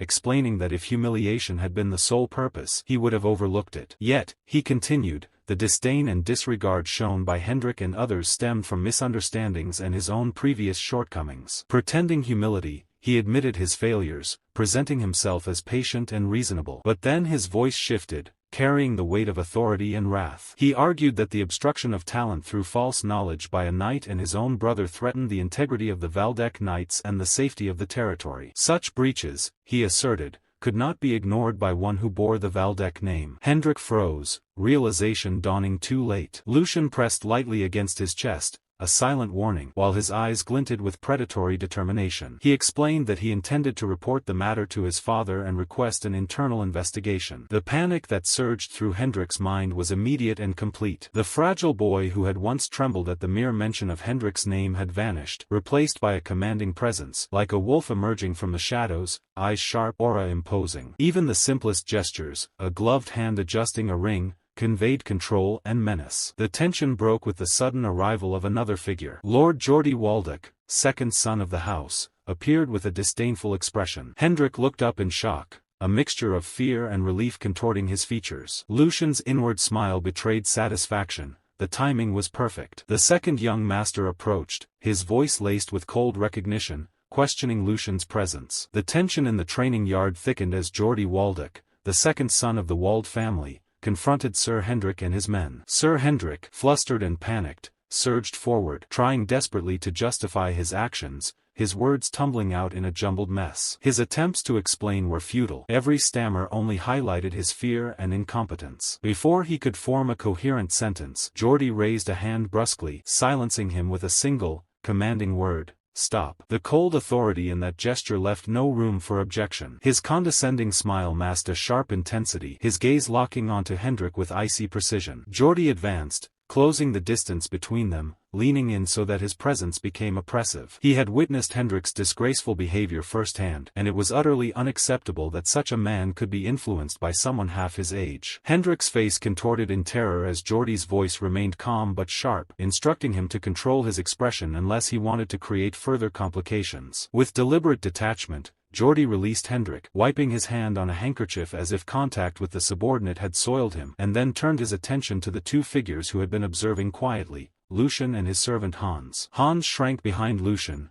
trembling at the sheer intensity of the second young master. Despite the fear radiating from his companion, Lucian's own reaction was one of amusement. His eyes glimmered with a hint of mischief, a smile tugging at his lips as he observed his elder brother. The scene before him was a spectacle, revealing the formidable presence of Geordie Waldeck, a noble groomed in the traditions of his house. Rumors had circulated that Geordie had begun recruiting outsiders to strengthen his influence, a move necessitated by the overshadowing power of the first son. The recruits were a tool in his strategy, to tip the scales of the family's internal struggles in his favor. Lucian, maintaining a veneer of polite respect, stepped forward, offering a formal greeting. His words were measured, smooth, and imbued with a subtle chill, betraying the underlying awareness of his brother's power. "Greetings, elder brother, Geordie Waldeck," he said, his smile radiant but calculated. The second young master's expression darkened, his disdain barely restrained. Time had passed since their last encounter, but his judgment was clear. Lucian's perceived insolence would not go unchecked. Without wasting pleasantries, Geordie launched into his reprimand. He feigned disappointment and accused Lucian of actions that threatened the dignity of the family, particularly referencing the recent incident with Sir Hendrik. Lucian's reaction was carefully orchestrated, feigning exaggerated surprise as if to seek clarification, buying time while observing his brother's tactics. Geordie's explanation was meticulous, emphasizing Hendrik's misuse of his name to create chaos, while magnanimously claiming he bore no intention to punish the knight directly, acknowledging his years of service and loyalty to the family. Yet the acknowledgement served as a weapon, a pointed reminder of the hierarchy and the weight of responsibility. Finally, Geordie turned his focus to Lucian, his contempt clear. He criticized his younger brother for having once fled sword training, questioning his authority to admonish anyone. He lectured Lucian on the necessity of respecting the knights, the pillars of the Wald family's power, their loyalty ensuring the family's continued existence. Every motion, every gesture emphasized the hierarchy and the magnitude of responsibility. One of the senior knights stepped forward cautiously, offering apologies on Lucian's behalf. "I apologize for today's disturbance. It is the mistake of an immature child. Please show generosity," he announced, his words measured, deliberate. Behind the polite formality, his thoughts brimmed with satisfaction, a twisted, self-satisfied smile crossing his face. "I'll take special care of my foolish younger brother," he mused, convinced of his triumph. Lucian, however, revealed nothing of fear or humility. His expression remained outwardly respectful, yet a cunning smile tugged at his lips. Inside, his mercenary mind dissected the situation with precision. "Ah, so this is how you want to play," he thought. Lucian recognized the subtlety of Geordie's strategy. The insults, directed ostensibly at Sir Hendrik, were designed to appear as an affront to all the knights, simultaneously provoking Lucian and preserving Geordie's own dignity. The plan was transparent, yet brilliant, and Lucian resolved to turn it to his advantage. With a barely perceptible shift in expression, Lucian decided to play along. His performance began, a masterful display of false admiration aimed squarely at his elder brother. He approached with a humble bow, voice sincere in tone yet theatrically exaggerated. Fine, I'll grant you that gladly, he thought. Geordie, momentarily taken aback by the unexpected deference, could only respond with a stiff, silent gesture, placing a hand over his heart. Lucian continued his performance, weaving drama into every word. Although there had been a misunderstanding with Sir Hendrik, he claimed it was proper for him to be reprimanded for any perceived insult to his brother. Clutching his collar with exaggerated emotion, he declared his awe at the elder brother's wisdom. Hans, caught in the act, whispered frantically, "Young master, please close your mouth." But Lucian paid no heed, continuing the charade of contrition. "I am ashamed for speaking such disgraceful words," he proclaimed, voice ringing across the yard. Geordie's smile widened, certain of his victory. Lucian pressed the performance further, declaring to all that he had once again learned from his elder brother's benevolence. Turning to Hans, he issued orders with theatrical urgency. "We must record my elder brother's teachings immediately. Paper will not suffice, only the finest silk will do." Yet beneath the performance, Lucian's mind was sharp, calculating. "By this, I erase the weak image of the past Lucian. I will leave an indelible presence in everyone's mind." A manic gleam flashed in his eyes as he concluded his internal proclamation. The third young master of old no longer existed. The act complete, Lucian's mask fell away, replaced by a chilling calm. He turned to leave, voice measured as he addressed Geordie. "I intend to take my leave now. Will you permit it?" A final provocation lingered in his tone, a reminder that there was no benefit in prolonging their proximity. Geordie's composure shattered entirely, fury overtaking him. "Damn it, you aren't afraid? Do you think you can leave as if nothing happened?" Lucian's golden eyes gleamed steadily. "You've forgotten," he said, each word precise. "Father is watching me closely. As for me, I have nothing to lose." The warning was subtle yet undeniable. Any scandal would reflect far worse on Geordie than it ever could on Lucian. Faced with Geordie's stunned silence, Lucian understood the situation perfectly, immediately sensing the advantage. Calmly, he turned on his heel and began to walk away, voice steady as he declared, "Then I'll take that as your consent." There was no hesitation, no trace of fear. With one final, dramatic flourish, he guided his still shocked servant, Hans, away from the tense scene. "I will take my leave now, elder brother Geordie," he said, the words carrying both politeness and subtle provocation. Hans, completely overwhelmed, stumbled behind him, shouting desperately, "Young master," while Lucian urged him forward with almost comedic urgency. Back in the training yard, silence settled like a heavy fog. Sir Hendrik approached Geordie cautiously, voice trembling as he sought guidance. "Second young master, was it truly wise to let him go so easily?" he asked, the question barely a whisper. Geordie gave no reply. His silence alone was more menacing than any shout could be, a seething calm that radiated danger. Close-up panels revealed the fury boiling in his eyes, golden and burning with rage, a clear promise of vengeance yet to come. The perspective shifted to a quiet path leading away from the mansion, the distance between the brothers now widening with every step. Lucian walked composed and deliberate,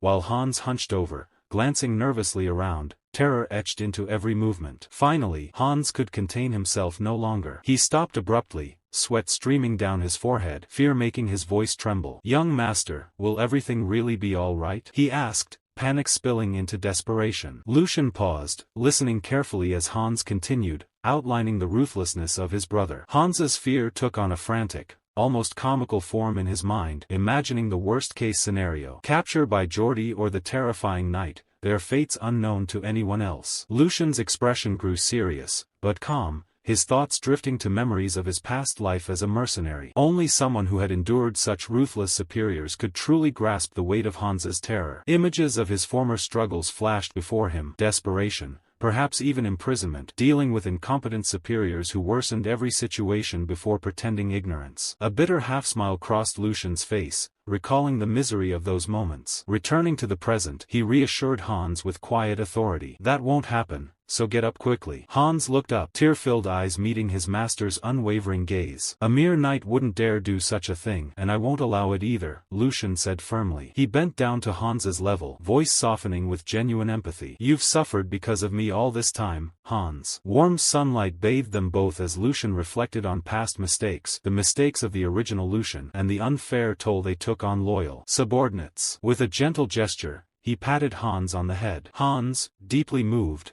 could only whisper, "Young master." Lucian's expression hardened, eyes glinting with resolve. "I'll promise you one thing," he said, locking gaze with his devoted servant. "From now on, I will never allow my foolish actions to make my people feel fear or be looked down upon. The oath carried weight. Under the blazing daylight filtering through the palace windows, Lucian walked the quiet corridors with Hans at his side. Their steps were restrained, but the tension between them was impossible to hide. Since the incident at the training grounds, a heavy uneasiness had lodged itself in Lucian's chest. The calm that followed felt false, too smooth, too deliberate. Lucian knew the second young master far too well. Geordie was not the type to swallow disgrace and move on. Humiliation, once inflicted, was always returned in kind. That certainty hardened as Lucian tightened his fingers around the folded document in his hand. When he read through its contents, the last trace of doubt vanished. Disgust flashed across his eyes. This was Geordie's answer, carefully timed, meticulously prepared. Even Hans, usually reserved and cautious,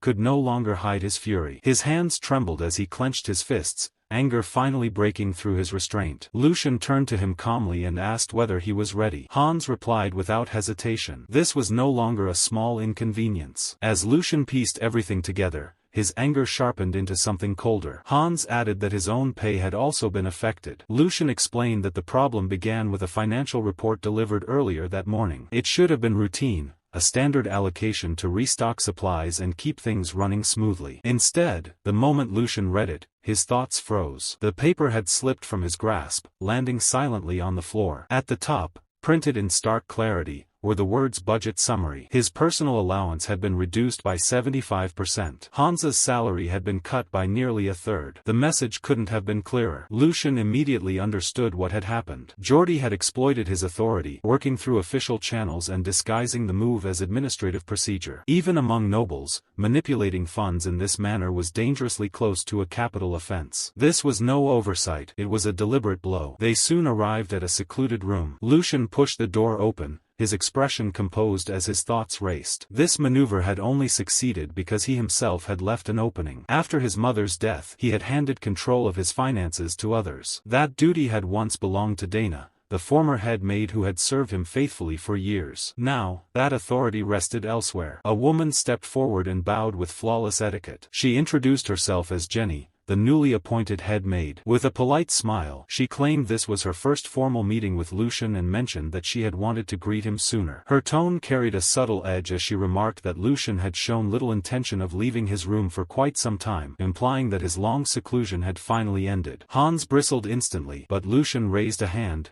stopping him. Lucian acknowledged her words evenly, admitting they weren't entirely incorrect. Then, with a faint smile, he said they would keep things brief. There was a more urgent matter to discuss. He lifted the document and asked directly whether she had authored the budget proposal. Jenny's expression flickered in surprise before she laughed lightly. She waved it off as a trivial issue, questioning why Lucian would summon her over something as insignificant as financial adjustments. She admitted freely that she had drafted it, explaining that Lucian himself had once granted full authority to the previous head maid and she was merely executing the responsibilities passed down to her. In her view, this was a task Lucian should have managed personally. Lucian's gaze cooled. He had expected that answer. Part of the responsibility did lie with him, and he did not deny it. Still, something didn't add up. He pointed out that the majority of the funds provided by his father were intended to raise servant wages, making up for his earlier neglect. As he spoke, the maids nearby visibly stiffened. Lucian then questioned why Hans's pay had been reduced rather than increased. The move was far too precise to be brushed aside as chance. Jenny smiled again, feigning astonishment. She suggested it must have been a mistake. Managing an entire household, she said, was overwhelming work. Turning to the surrounding staff, she asked them to confirm how burdened she was. Immediately, the others nodded in agreement,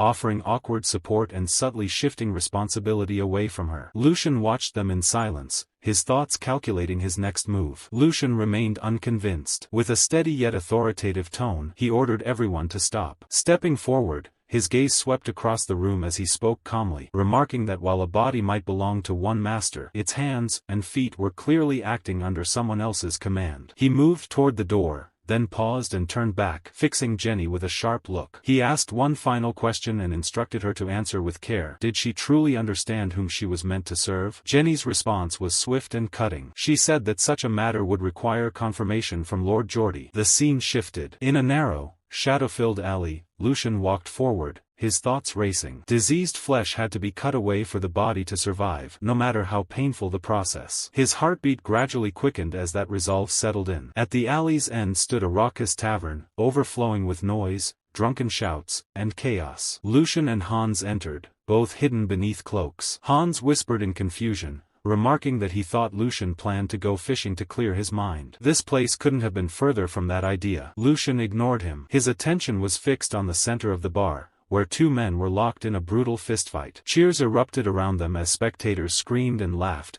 openly shouting bets with bloodthirsty excitement. They approached the counter. The bartender, polishing a glass, eyed them warily and warned that suspicious customers weren't welcome. Lucian said nothing. He placed a heavy pouch on the counter. The dull thud made the bartender freeze. Lucian removed his cloak and calmly asked why a gambling house would turn away potential patrons, questioning whether the man truly wanted to do business. Lucian had not acted rashly against the maid for several reasons. First, Jenny was no ordinary servant. She was the daughter of the woman who had raised Geordie from childhood, someone deeply entrenched within the second young master's inner circle. Acting against her without preparation would only escalate matters and provoke retaliation. Second, and more importantly, this situation was born from Lucian's own oversight. Before his rebirth, he had been unfamiliar with the true mechanics of household authority and administration. He had delegated power casually, believing such blatant abuse would never occur. Reality had proven otherwise. Lucian understood that this problem couldn't be solved with reason alone. It required precision and calculation. More than that, he was certain the Archduke was not ignorant of what was unfolding behind the scenes. This meant the situation itself was a test, and Lucian intended to pass it. Lost in thought,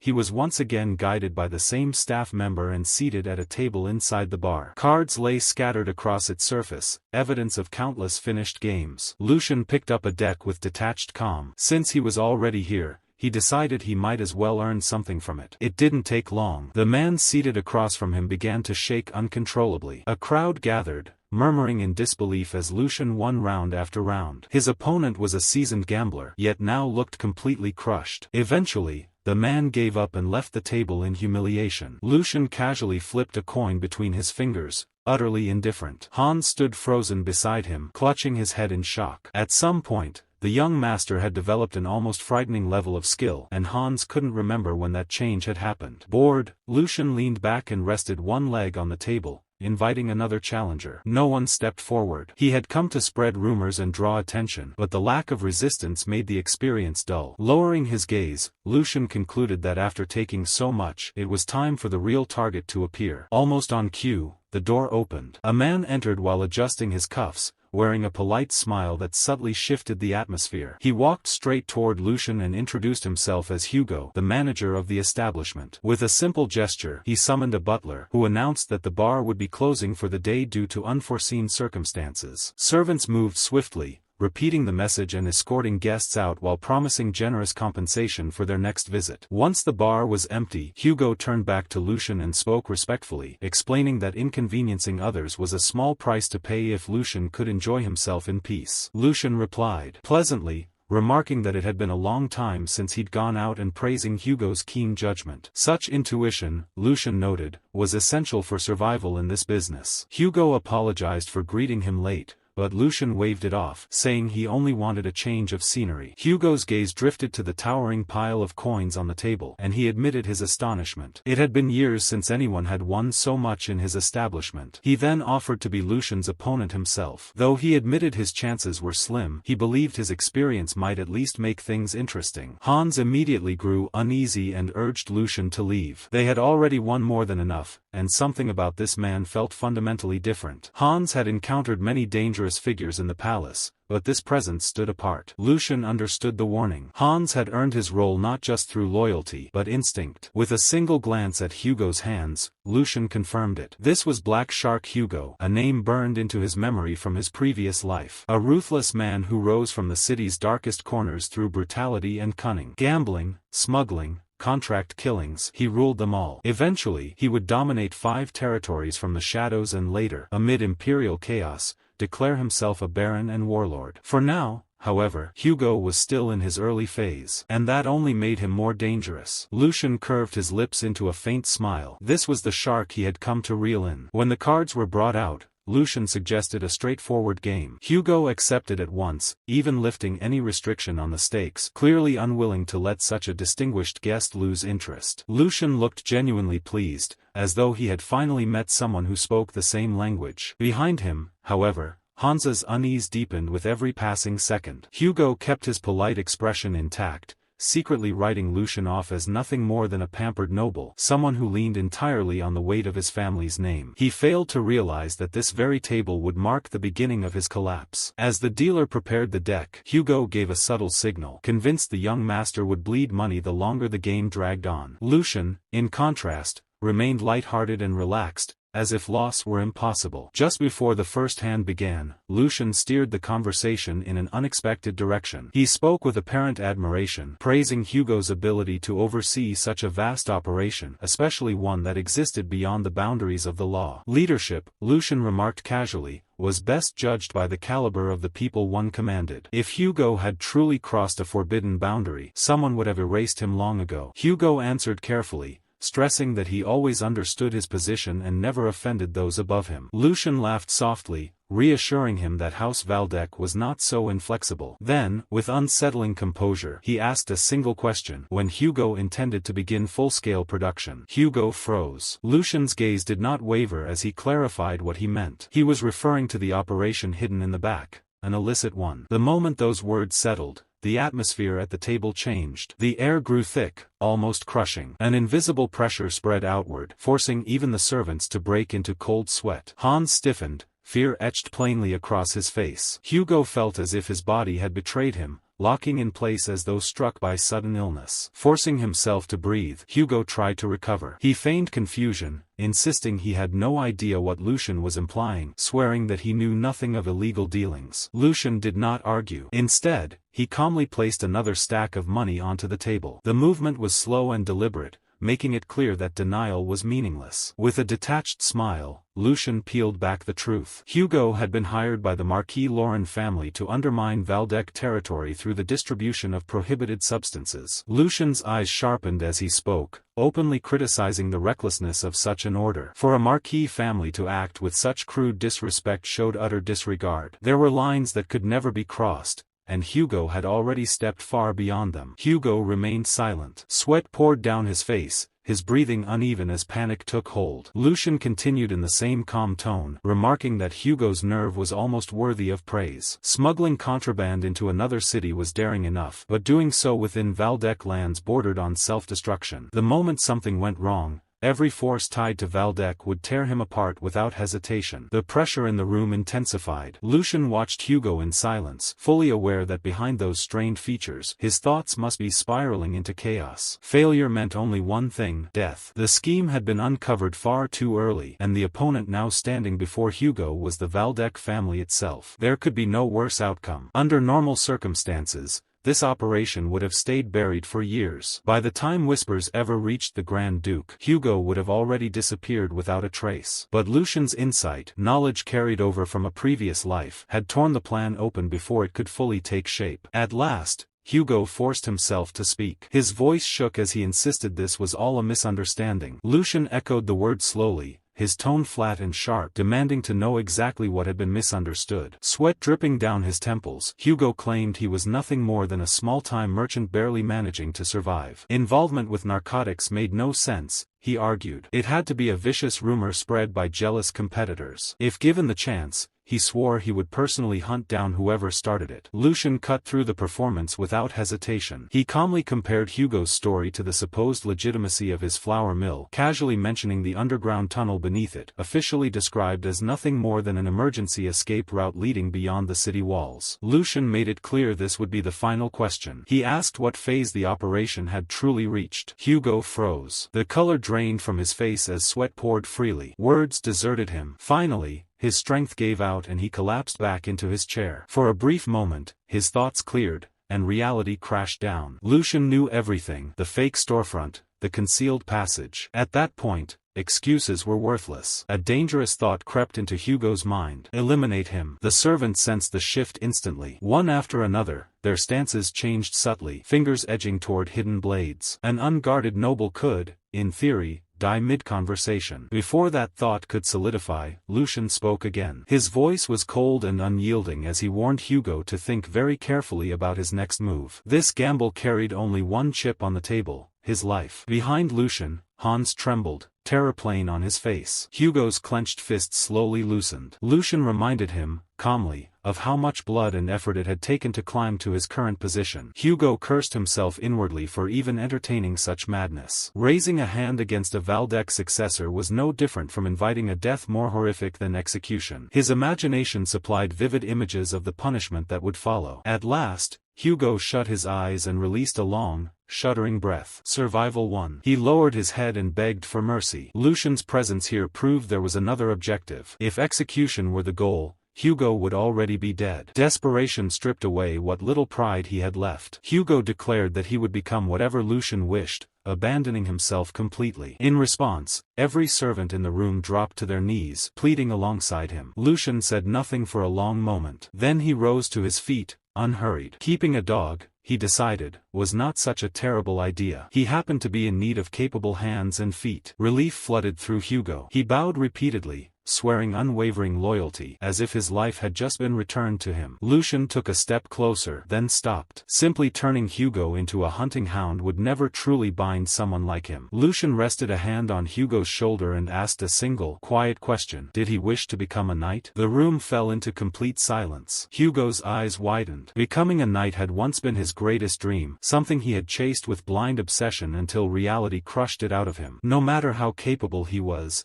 he had always been expendable. His birth marked his ceiling, one he could never break through. And yet, those few words stirred something long buried in his chest. Hugo lowered himself fully, pressing his forehead to the floor as he vowed absolute loyalty if such a chance were truly granted. His voice trembled as he asked whether it was even possible. Lucian answered without pause. He swore on the honor of the Valdec family itself. As long as Hugo kept his integrity and did not disgrace his name, status would never block his path. Then Lucian asked him one last thing. Did he want to live as a man, rather than a tool? Hope surged through Hugo's chest, a sensation he had not felt in years. Days later, inside the palace, servants gathered with restrained curiosity and unease. Lucian arrived and seated himself casually at the front, one leg resting atop the table. Hans and Hugo stood behind him. At Lucian's signal, Hugo stepped forward and introduced himself as the one who would now assist the lord. A sharp, controlled smile curved Hugo's lips, calm, predatory, like a hunter surveying unfamiliar ground. He declared his intention to work smoothly with everyone, marking the start of his new role. Some time later, within the palace halls, Lucian sat composed as several servants stood before him. He lightly brought his hands together, signaling that introductions were over,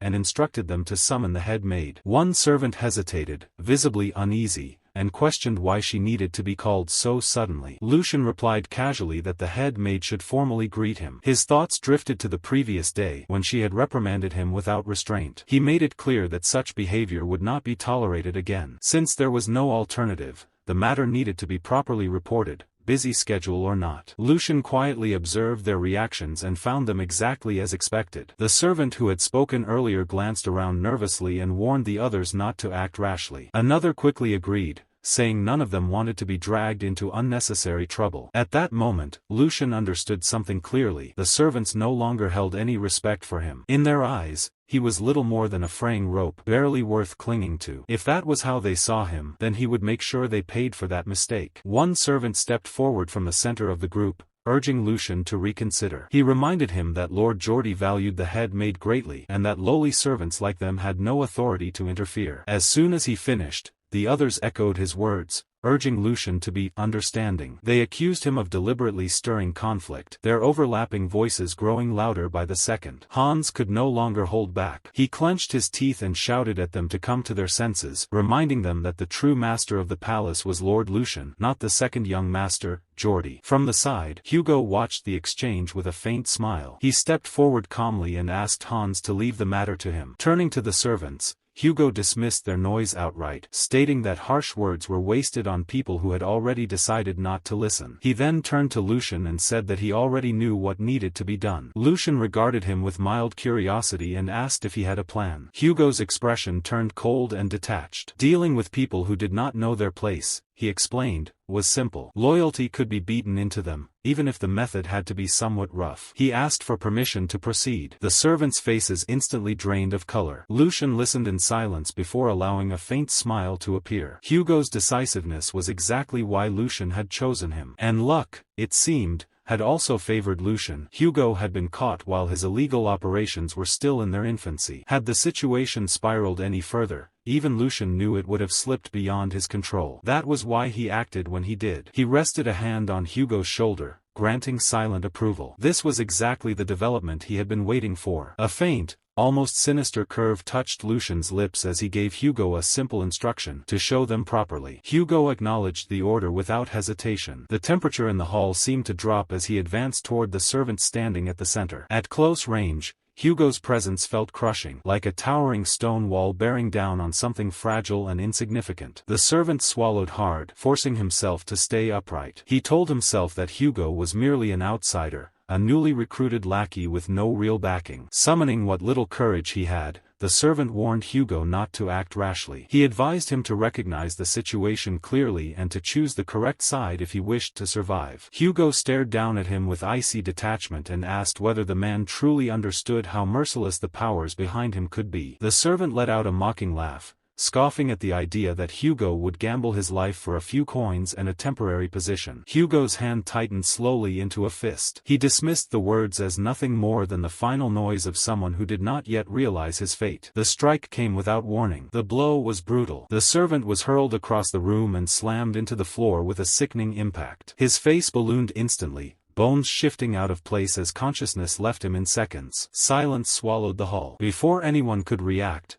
the massive doors were forced open. Two servants dragged someone inside between them. It was the head maid. She struggled fiercely, shouting in outrage, demanding to know whether they believed they could behave so recklessly. One of the escorts snapped at her to remain silent and cooperate, warning that her refusal to grasp the situation only proved her ignorance. She spun on him in fury, then froze. The sight before her shattered her anger instantly. Servants knelt along both sides of the hall, battered and trembling. Some bore visible bruises, others avoided lifting their heads at all. Near the window stood Lucian, his back turned, calmly observing the scenery outside as though nothing unusual had occurred. One servant hurriedly announced that the head maid had been brought as ordered. Lucian turned slowly, raising a hand in a gentle, almost welcoming gesture. A faint smile appeared as he greeted her, remarking that she had finally arrived. He added casually that he had merely instructed the servants to escort her, though they seemed to have acted with a bit too much enthusiasm. Shock twisted swiftly into rage. The head maid demanded an explanation, accusing Lucian of overstepping his authority and questioning whether he truly believed he could avoid the consequences. She yanked one arm free and invoked Lord Geordie's name, declaring that this behavior would not be tolerated. If Lucian stopped now, she insisted, the matter could still be resolved. Lucian did not react. He dismissed the notion calmly, stating that things would not end so simply. Reaching toward the table, he picked up a whip and wrapped his hands around it with deliberate steadiness. This, he said, was only the beginning. The instant the head maid saw the whip, her confidence collapsed. Her voice shook as she hurriedly tried to take back her threats, claiming he could say anything he wished. Lucian's smile vanished. His eyes became cold, empty, stripped of all warmth as he spoke. Today, he declared, she would die right here. Lucian's mind lingered on the concept of execution, not as mere punishment, but as a lesson etched into memory. Across history, such acts had been wielded to warn, to assert authority, and to maintain order. They were deliberate, precise, and above all, unforgettable. With this single demonstration, there was no need to reshape the hierarchy entirely. The message alone would reach the Grand Duke. The weak, inconsequential third prince had ceased to exist. Satisfied with that conclusion, Lucian motioned for the guards. The command was simple: bring forward the head, Jenny. Even restrained, Jenny's expression remained defiant, lips curling into a mocking smile. She dared to assume Lucian would not follow through, reminding him of her connection to Lord Geordie. She spoke of her mother, Lucian's wet nurse, and argued that through that bond, they were essentially siblings. Lucian's response was cold and sharp. He saw no honor in dragging one's brother into such matters at the moment of death. He told her, with quiet finality, to speak any other words she wished. Jenny tried once more to invoke Lord Geordie's name, her voice rising. But Lucian cut her off instantly. She had misunderstood entirely. The system percentage dropped to 21%. Lucian's eyes flickered briefly to the gauge, noting that he already possessed more than enough justification to end her life. Her offenses were numerous: insulting a noble, shirking responsibilities, inciting disorder, and embezzling resources. She had misread her position simply because of the wet nurse who had raised them. He made it clear the Geordie she clung to could not save her. Even if he struck, it would matter little. Should their father intervene, the consequences would only grow harsher, and Lucian suspected he might even be rewarded for handling a troublesome individual correctly. Geordie was only one of the heirs, no different from the person now standing before him. The system percentage slid again, down to 20%. Lucian reminded her that she had already been given a chance. Every consequence she now faced was the direct result of her own choices. Jenny's composure shattered at last. Trembling violently, she fell to her knees, fear overtaking her arrogance. She pleaded for forgiveness, acknowledging her mistakes. Lucian struck her swiftly, his motion precise, and remarked coldly that she should blame her own misfortune. Far away, word of the events reached Lord Geordie. Disbelief gripped him as he ran toward Lucian's residence. Only days before, Jenny had humiliated Lucian, forcing him to retreat. Now, he seemed suddenly unhinged, claiming he would take her life. Something else gnawed at Geordie. Precautionary servants had been stationed at Lucian's estate, meant to intervene should things escalate. Their absence indicated that Lucian had already seized control of all personnel. Geordie pushed forward, his breath ragged, when he ran into Oliver and Gu. They tried to calm him, insisting the reports were mistaken. Lucian, they reasoned, would never harm anyone, and surely he feared Lord Geordie himself. Geordie allowed himself a moment of doubt, persuading himself that the story must indeed be false. Then, a scream pierced the air. Heart-hammering, Geordie raced toward the source, and came face to face with a scene that would haunt him forever. Lucian's hands moved with precision and violence. Jenny's back was streaked crimson, every strike leaving its mark. Geordie stumbled into the hall, eyes wide with disbelief and horror, shouting at Lucian to stop. Lucian, however, remained unerringly calm. He turned his gaze toward his elder brother, his tone almost casual. "And you are here, now?" "Apologies, I was otherwise occupied." He gave a subtle nod to Hugo. At once,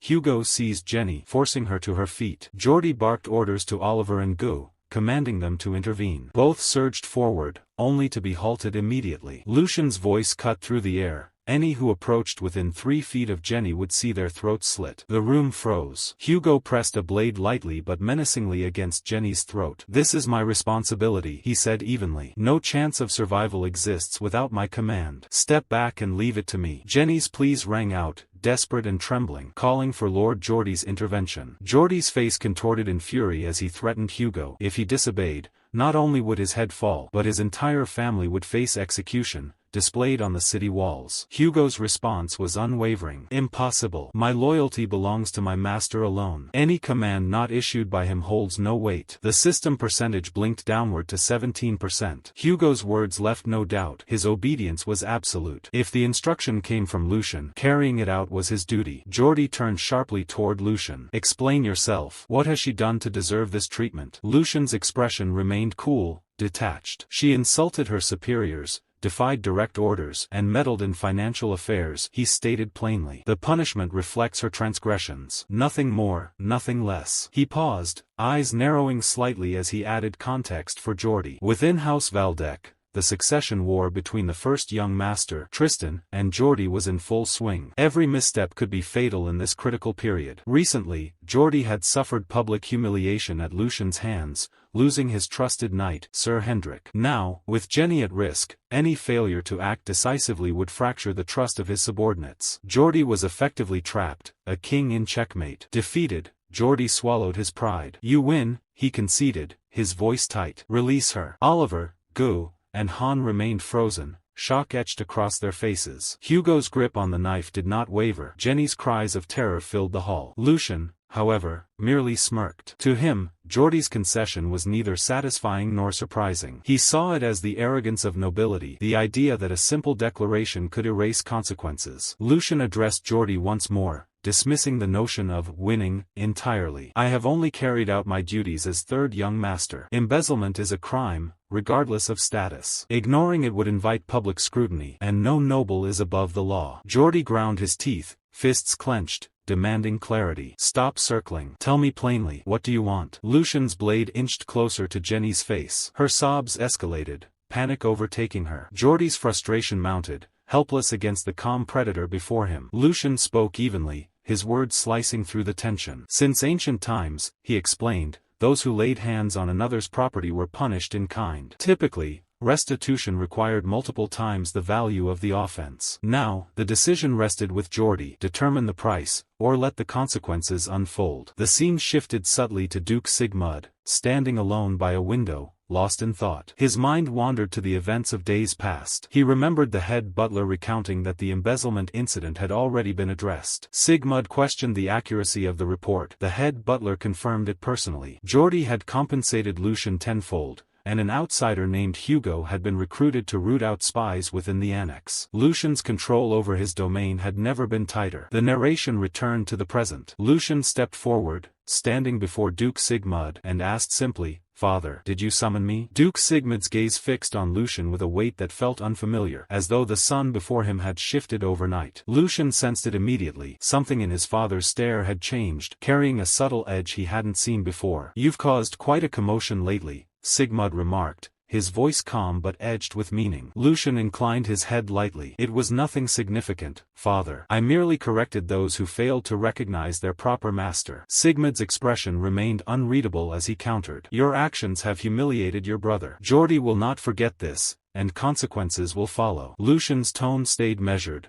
almost casual. "There is nothing to manage. I only restored the proper hierarchy." A faint smile played across Sigmund's lips, but his eyes never wavered. "Geordie is restless. He picks fights with you, and as the head of this house, I have chosen a course that preserves the Valdec name. You are free to respond as you see fit." Lucian felt a flicker of surprise. "And if it escalates beyond reason?" he asked cautiously. Sigmund's gaze sharpened. "Then I will side with Geordie, regardless of who is right. Do you understand?" Lucian's mind raced. His father's stance was clear, yet unexpected. "You seem troubled," Sigmund noted. "Although Geordie is impulsive, his contributions to this family are substantial, 54% of its gains, to be precise. You, meanwhile, have wasted an entire year. From the perspective of the family head, favoring the son who has given more is logical." Lucian's jaw tightened. "So, if I understand correctly, you are effectively instructing me to surpass my brother and claim my place?" Sigmund's answer was deliberate. "Build your strength, become indispensable to the family, and then you will understand the answer to your question." A cold realization settled over Lucian. His father was deliberately heightening the pressure, forcing him to advance faster. The succession structure would soon be finalized,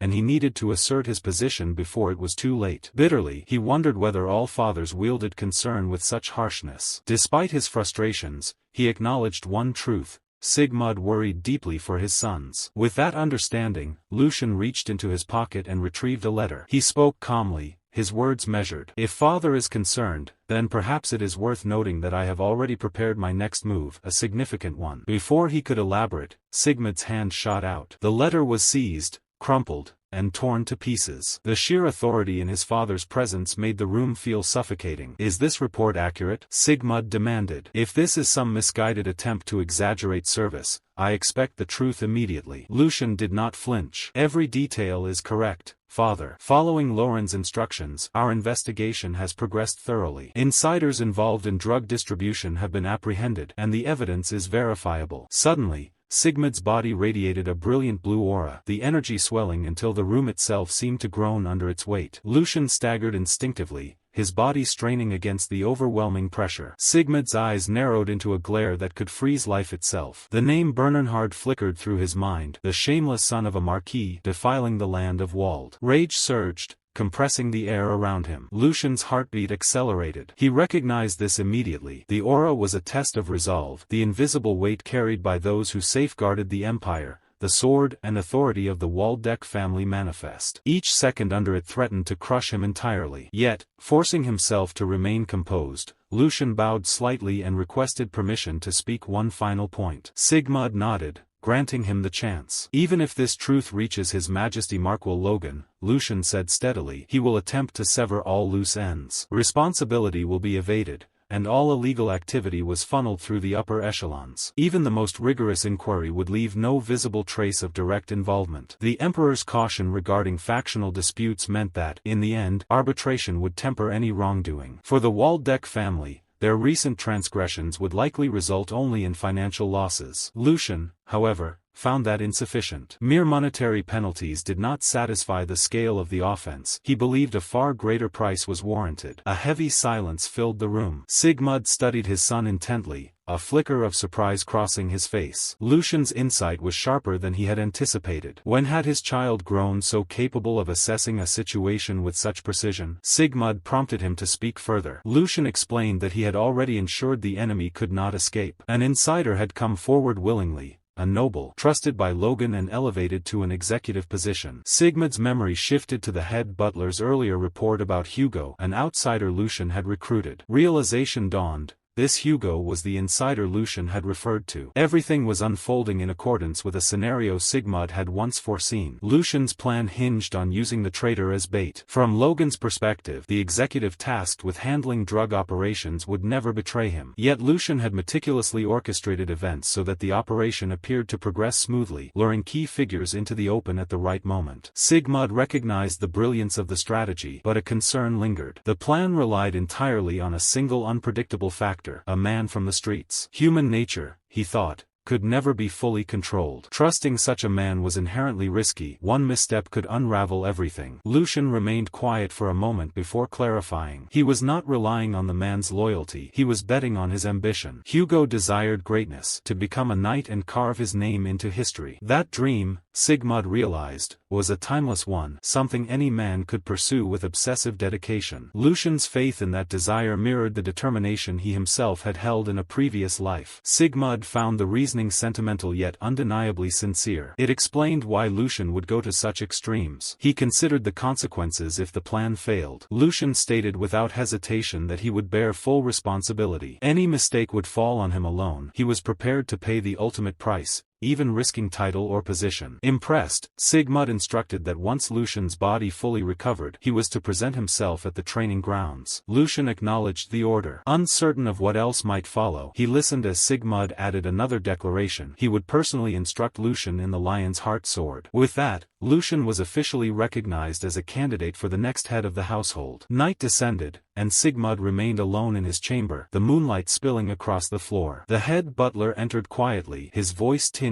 with shame. He lamented the disgrace that had occurred within the heart of the Waldeck family, Melheim itself. Sigmund interrupted, taking responsibility. He admitted that his focus on border affairs had left the family's internal defenses exposed. The fact that the third son had uncovered the truth was pure chance, as Bernhard's scheme had been designed to evade detection. The head butler added that Bernhard's motive was not greed or territorial ambition, it was to tarnish Lucian's honor. Sigmund agreed, recognizing the intent to manipulate the incident later for leverage against the emperor. The Marquis, obsessed with personal safety, had blinded himself to the empire's reality. Sigmund then inquired about Hugo, the young man serving Lucian. On the surface, he ran a gambling house and appeared to be a mere gangster. In reality, he led a nascent organization that had already shaken the underworld. Such a man could not easily submit to another, yet he had chosen Lucian as his lord. The head butler had personally witnessed Hugo's allegiance, acknowledging the extraordinary growth of the third son. Sigmund repeated the word, growth, letting it linger. Hugo had distinguished himself even in a world dominated by cunning and cruelty. A man like him, who recognized potential and was willing to risk everything, would never be deceived by empty promises. He had seen in Lucian a figure worth following to the end. Recognizing this, Sigmund told the head butler that, though the timing was sooner than planned, he intended to clear a path for the third son, acknowledging Lucian's remarkable abilities. The head butler understood the gravity of this statement. Sigmund then affirmed that the family's vision would begin to be passed down immediately. The head butler smiled in approval, confirming that the decision was both proper and decisive. He asked whether Sigmund had someone in mind to serve as Lucian's sword instructor. Sigmund requested that Lord Eisen be summoned. The head butler froze, surprise etched across his features at the name. Sigmund's voice carried a calm authority as he remarked that it would be a shame to let such a talent fade with age, and that this moment would undoubtedly prove meaningful for him as well. News of Lucian's official recognition as a successor candidate reached Han, and his reaction was immediate and overwhelming. He laughed and cried simultaneously, his disbelief breaking him entirely. He sank to his knees, repeatedly insisting that Lucian's new status could not possibly be real. Lucian, clearly irritated by the display, leaned down and stated firmly that he had confirmed it countless times already. "How many more times do I need to say it before you believe me?" he asked. Seeing the situation spiraling, Lucian turned to Hugo. "Do something about him," he said. Hugo stepped forward, lifting Han to his feet with measured strength. "Calm yourself, senior," Hugo advised respectfully. "Given the young master's abilities, this outcome is natural. And if you aim to serve him as his right hand, it is unwise to let your composure falter." Han froze at those words, the realization settling in. Recognition of his own role washed over him, and a slow, proud smile emerged. He straightened his posture and shook it off with a playful shrug, humor glinting in his eyes. Then, ever self-aware, he downplayed himself. "Though I've served the young master the longest, I still have much to learn. With someone like Hugo here, I cannot claim the position alone," he said. Hugo's expression softened into a quiet smile. "Always humble, as expected of you, Hans," he remarked. Hans chuckled, teasing Hugo in return. "Why do you keep saying that? Are you the junior left hand now,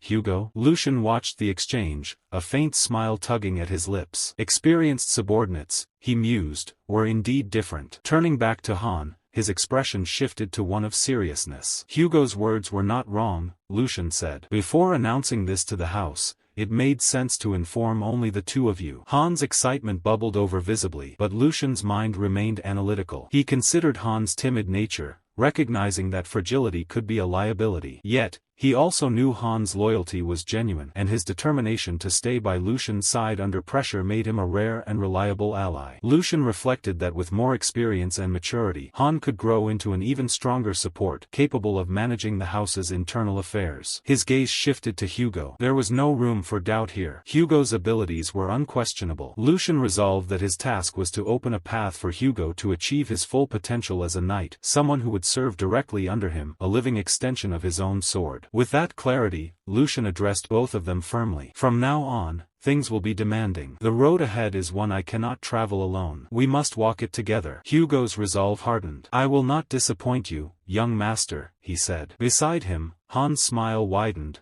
pride evident. "Leave it to us," he affirmed. The following morning, sunlight streamed through the serene castle halls. Lucian stood alone, eyes closed, lost in thought. His mind drifted to memories of his past life, endless journeys across the continent in pursuit of martial mastery. He had sought the legendary sword forms, the pinnacle of the art, yet even after enduring humiliation and hardship, he had gained only a degraded version reserved for apprentices. Noble birth had always been the key to accessing true sword forms. Even so, those weaker than him had surpassed him through higher forms, and each failure to protect his squad gnawed at him relentlessly. Now, however, fate had granted him a rare opportunity. Access to the Lion's Heart sword, an ancient form surpassing even advanced techniques. The sheer magnitude of its power thrilled him. Though the formal lesson was still some distance away, excitement bubbled within him. He paced since dawn, anticipating the training, until he finally decided to sit and circulate his energy to calm his mind. A quiet, self-aware smile appeared as he reflected on his first life, learning swordsmanship in bits and scraps, without a proper teacher or system. Now, in this second life, the path before him was extraordinary. Unbeknownst to Lucian, he was being observed. Hidden in the shadows, a calm figure watched him with keen focus. Gradually, the viewer's identity became clear. Sir Eisen himself. A faint smile formed on Eisen's face as he considered Lucian. Despite the passage of time, not once had the young man faltered. The weak, indecisive Lucian of the past was gone. The scene shifted back briefly to a private dinner weeks earlier. Duke Sigmund and Eisen had sat together, deep in discussion. Sigmund had proposed that Eisen take on the role of Lucian's mentor, initially thinking there was little hope. Yet as he observed the young master more closely, he began to notice exceptional qualities worth cultivating, and guiding him promised not only development but also a measure of entertainment for Eisen. Eisen, calm and measured, had acknowledged that such a request from Sigmund suggested Lucian's talent was far from ordinary. Returning to the present, Aizen continued to watch Lucian quietly, pride evident in his expression. The unwavering resolve, the inner strength. It was clear to him now that Lucian was no ordinary successor, and that his potential would soon surpass all expectations.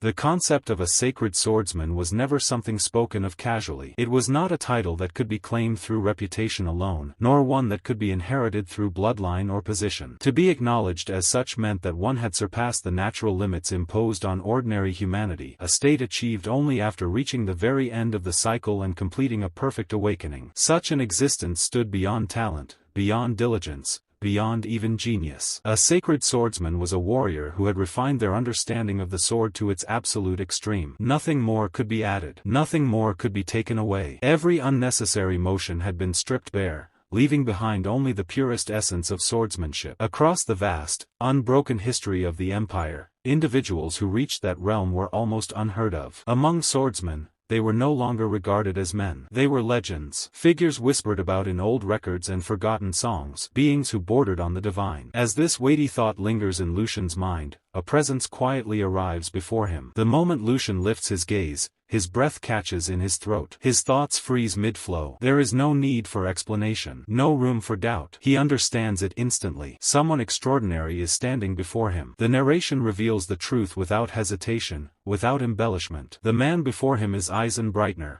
the swordful master. For a brief moment, Lucian can do nothing but stare. The air around Aizen feels different, as though the space itself has adjusted to his presence. His posture is relaxed, yet there is no opening, no weakness to be found. It is the kind of stillness that comes only from absolute mastery. Then, to Lucian's surprise, Aizen lowers his head. He bows. It is not a casual nod nor an empty gesture, but a formal, precise bow carried out with calm dignity. When he straightens, he introduces himself in an even voice, noting that this is their first proper meeting since Lucian's birthday several years ago. From this day forward, he states plainly, he will serve as Lucian's instructor. He repeats his name clearly, as if engraving it into the moment. Aizen Breitner. Lucian's shock deepens. His eyes widen as memories from earlier that morning rush back into his thoughts. Hans's words echoing clearly now. Hans had hinted that Lucian would receive instruction in the sword from a knight who had served the Valdek family for generations. Only now does Lucian grasp the true meaning behind that hint. The man standing before him is not merely a knight. He is the sword master himself. Lucian immediately bows in return, his posture respectful and sincere, his movements unhesitating. He states clearly that it is a great honor to be taught by someone of such stature. Aizen responds with a quiet chuckle. There is no mockery in it, only mild surprise. With modesty, he dismisses his own title, calling himself nothing more than an aging man who has walked the sword's path for too long. He then gently reminds Lucian that as the third prince, and a candidate who may one day lead the house, he should not lower his head so readily. Lucian straightens. His expression remains calm, but his gaze is steady and unwavering as he answers. He explains that while he cannot forget the dignity tied to his bloodline, he also refuses to abandon basic courtesy. To him, respect is not dictated solely by rank or authority, but by merit. Titles may demand obedience, but skill and character demand acknowledgement. As he finishes speaking, Lucian looks at Aizen once more. His expression softens, his eyes clear and sincere, almost pleading. As he waits for the swordmaster's response, Aizen stiffens at Lucian's sudden reply. His brows knit together, and he clears his throat before reminding Lucian sharply to conduct himself with proper decorum. No matter the circumstances, no matter who stands before him, he is still a prince of the empire. Lucian merely answers with a soft smile. He thanks Aizen for the concern, his tone calm and genuine rather than defiant. There is no trace of arrogance or resistance in his words, only quiet acceptance. The reaction unsettles Aizen for a brief moment. He has served many princes before, and none of them reacted quite like this. Suppressing his thoughts, Aizen regains his composure and steers the conversation back to its original purpose. Training, he declares, will begin immediately. Lucian's eyes brighten at once. There is no hesitation, no complaint, only unmistakable excitement. Addressing Aizen formally as the third prince's instructor, Aizen gestures toward the outdoor training grounds and announces the first task: running. Before Aizen can explain further, Lucian shifts into position. His posture lowers, his center of gravity stabilizes, and his muscles tense in preparation. Without a single word, he signals that he is ready to begin. Aizen nearly panics. He rushes forward and urgently tells Lucian to stop. Lucian straightens, confusion flickering across his face as he asks what the problem is. Aizen exhales slowly, forcing himself to calm down before answering. What troubles him, he explains, is not Lucian's eagerness, but his lack of questions. Lucian did not ask why he was told to run, how long the exercise would last, or what meaning it held. Lucian listens quietly. When he answers, his voice is steady and confident. He admits that he is curious, but believes curiosity should come after understanding. If Aizen chose not to explain, then there must be a reason. As a student, Lucian believes his first duty is to trust his teacher's words and act on them without hesitation. As Lucian speaks, Aizen studies him carefully. He notes how different this child's expression is compared to the princes he has known. There is no impatience, no entitlement, no attempt to test authority. Instead, there is something rare, a genuine desire for the sword itself. Only then does Aizen grasp what Lucian truly meant. Satisfied, he nods and gives the order to begin. Lucian smiles and starts running. He crosses the open training field at a steady, measured pace while Aizen watches silently from behind. As Lucian moves, his thoughts drift inward. There is another reason he followed the command without question. He had already suspected the intent behind the task. This was not merely exercise, it was an assessment. A test meant to evaluate the quality of a disciple, to determine whether the seed itself was worthy of cultivation. Lucian recalls using similar methods long ago, back when he led mercenaries. When novices were given simple, seemingly meaningless tasks,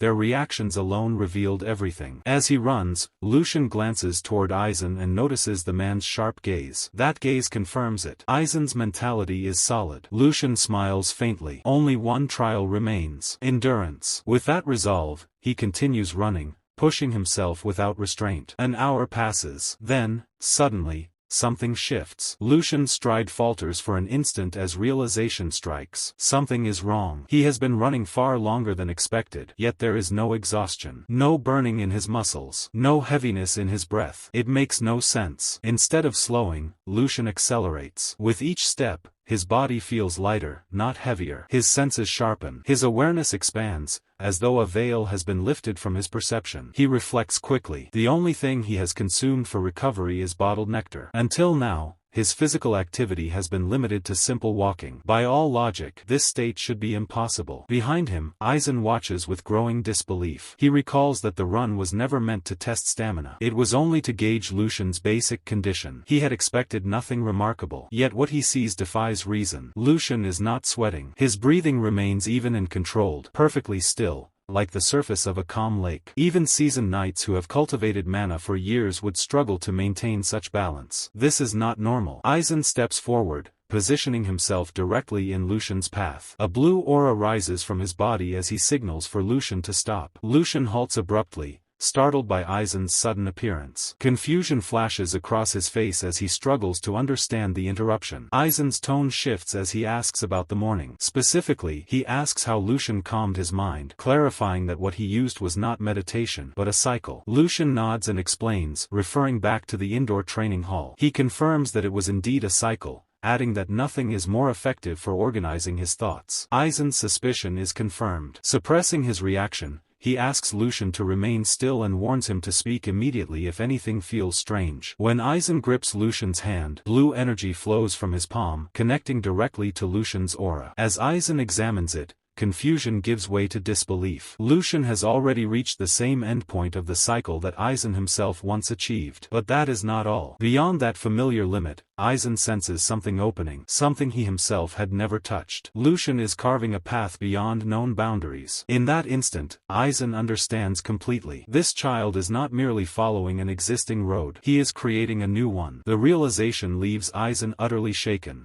Sir Aizen held the third son's hands and examined them in silence. Lucian's fingers pressed along the veins, sensing the flow beneath the skin. His sharp eyes narrowed. Then he asked, in a low voice, since when this had been the case. The sudden question caught Lucian off guard. Lucian had expected guidance, not doubt. Before he could respond, Sir Aizen asked again, when exactly had he reached the end of circulation? Lucian blinked. The end of circulation? Lucian did not understand. He asked what Sir Aizen meant. In response, Sir Aizen calmly explained that he had just examined his body. The purity of his mana was like fresh snow spread across a winter field, untouched and clean. The inside of his body was shaped in a way that allowed mana to move with perfect efficiency, like a water wheel turning without resistance. This was not normal. It was a level only a small number of martial artists could reach after training their entire lives. Lucian kept his face steady, but inside, his thoughts shifted. He had expected something unusual. He had felt the smoothness of his circulation from the beginning. Still, hearing it confirmed made his heart tighten. It was closer to perfection than he imagined. If that was true, then hiding it had no meaning anymore. He also had questions about his condition. Unless someone stood at the level of a sword saint, no one could truly explain what was happening inside him. He lowered his head slightly and answered honestly. It had been about a month since he began circulation. From the very start, all his mana paths had been open. There had been no struggle. No barriers. No delay. Sir Eisen's eyes widened. Shock flickered across his face. Lucian continued, explaining that he had heard circulation usually brought pain and blockages. Others described burning veins and broken paths. But he had felt none of that. His flow had been smooth, almost natural, as if his body had been waiting for it. Silence followed. Sir Eisen's thoughts moved quickly.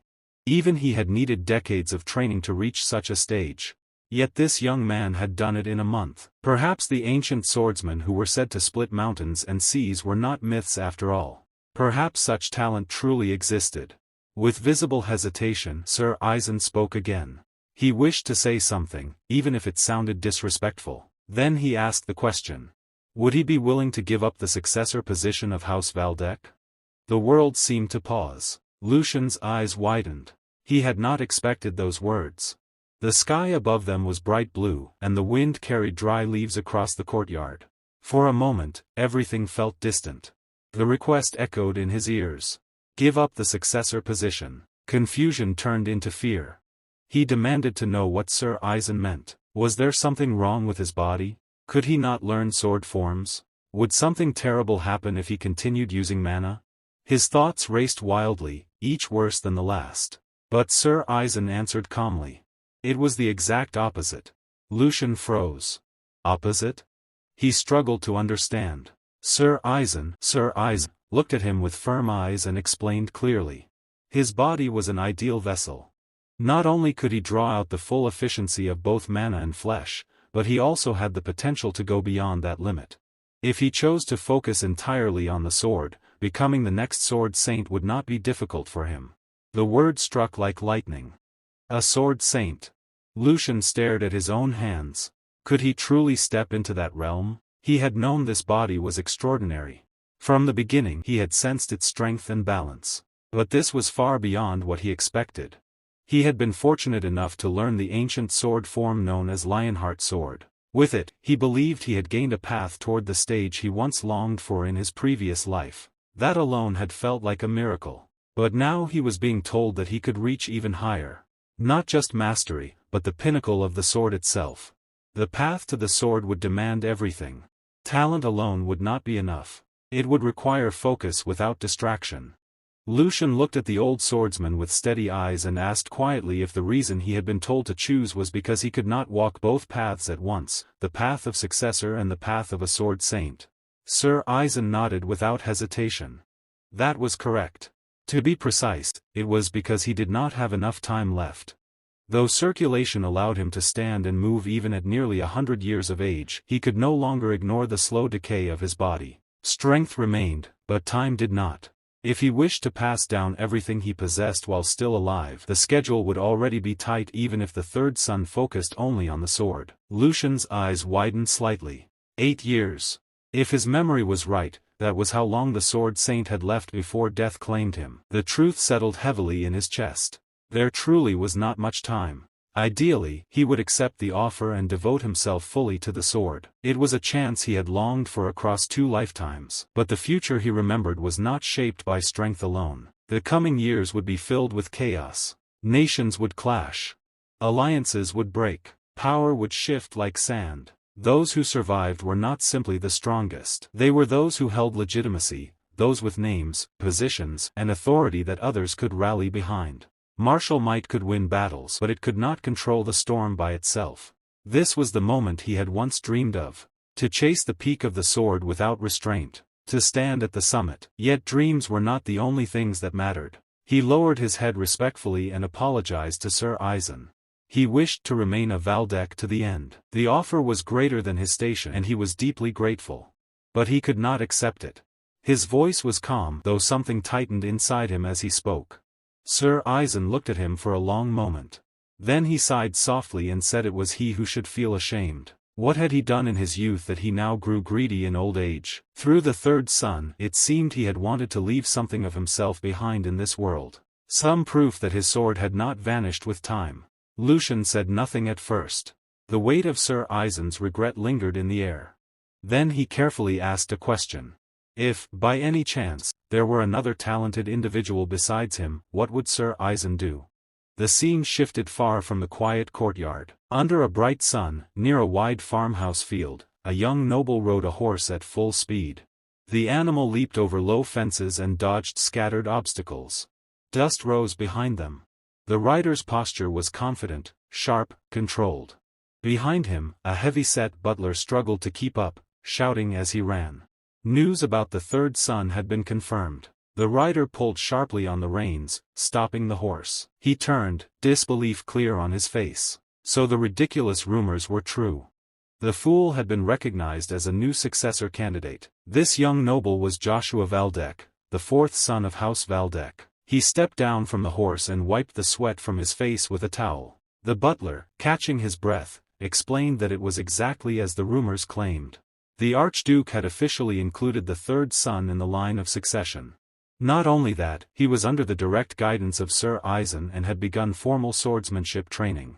Joshua's expression darkened. From beginning to end, Lucian had been a stumbling block. It was already difficult to build a support base while being overshadowed by two older brothers. Every ally had to be earned carefully. Every neutral faction required persuasion. Now there was another option for them to consider.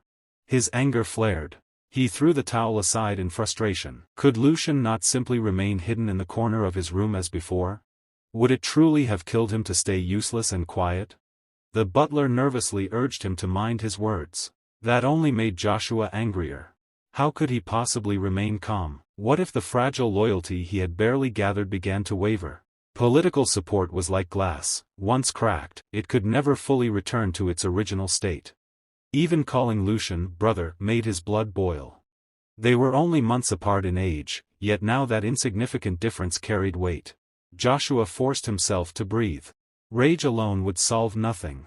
He bit lightly on his nail, thinking. He could not sit still. There had to be a way. Then an idea formed. His eyes sharpened. Since Lucian had begun learning the sword, he would soon need a sparring partner. That was only natural. Joshua turned to the butler and ordered him to prepare 2 sharp swords. Not wooden practice blades, but real weapons, live steel meant for true combat. The butler froze in shock. Joshua's lips curved into a thin, controlled smile. He only needed to teach his dear brother one simple lesson. Nothing had changed. Lucian regarded him steadily and asked a quiet question. What if another true prodigy emerged beside him? It might take time to locate such a person, yet that individual would be capable of compensating for delays. Someone destined to carve a mark even on a sword saint a century from now. The sword saint offered a faint smile at those words. His tone softened, carrying both weariness and sincerity. He replied that the young master's concern felt like a heavy responsibility placed upon his shoulders. Still, he expressed gratitude for being thought of so highly. He urged Lucian not to burden himself with matters that might not even come to pass, thanking him politely for the trust. Lucian answered calmly, though inside his thoughts moved in deeper layers. As expected, the elder likely saw such hopes as unrealistic. Even renowned warriors would hesitate to believe a young aspirant who had barely begun training. It was natural for skepticism to arise when someone so new declared they would present a disciple worthy of standing beside greatness. Yet Lucian remained confident. If he was recognized as a vessel chosen by heaven for the blade, then surely somewhere in the world existed another soul destined for the same path. A talent shaped by fate. Someone who could rise beyond weakness and transform into pure sword intent. Though his current body was fragile and his technique still unrefined, Lucian believed that one day that figure would become a force like a storm sweeping across battlefields. Sword Demon Felix. He silently resolved that this man would inherit everything the Sword Saint had cultivated and become his most reliable companion. Time shifted. Lucian and Issen arrived at the training grounds. The atmosphere felt calm on the surface but carried an undercurrent of expectation. Issen spoke in a composed instructional voice, setting the foundation for the session. Before diving into styles, he suggested first assessing progress. He directed Lucian toward the wooden training dummy and gave clear instructions: perform vertical, horizontal, and diagonal cuts. If he had truly practiced energy circulation, he should be able to guide mana through the blade with control. Every detail was explained carefully. After a brief pause, Issen added one final command: demonstrate a strike infused with mana. Lucian reflected for a moment. This was the first time he had wielded a sword using this body. He needed precision. His strength had to align with the limits of his current form. He had studied technique before, so he steadied his breathing and adjusted his stance. His grip tightened around the hilt. With focus, he executed a clean vertical slash. The dummy trembled under the impact. Without hesitation, he followed with a smooth horizontal cut, then transitioned into a sharp diagonal strike. Each motion flowed more naturally than the previous one. Satisfied, he drew in a slow breath and concentrated. Mana gathered along the blade, circulating from his core into the steel. A faint brilliance ignited not only on the sword but also flickered within his gaze, as if power itself was awakening behind his eyes. In the next instant, he stepped forward and released the infused attack. The blade tore through the air with overwhelming force.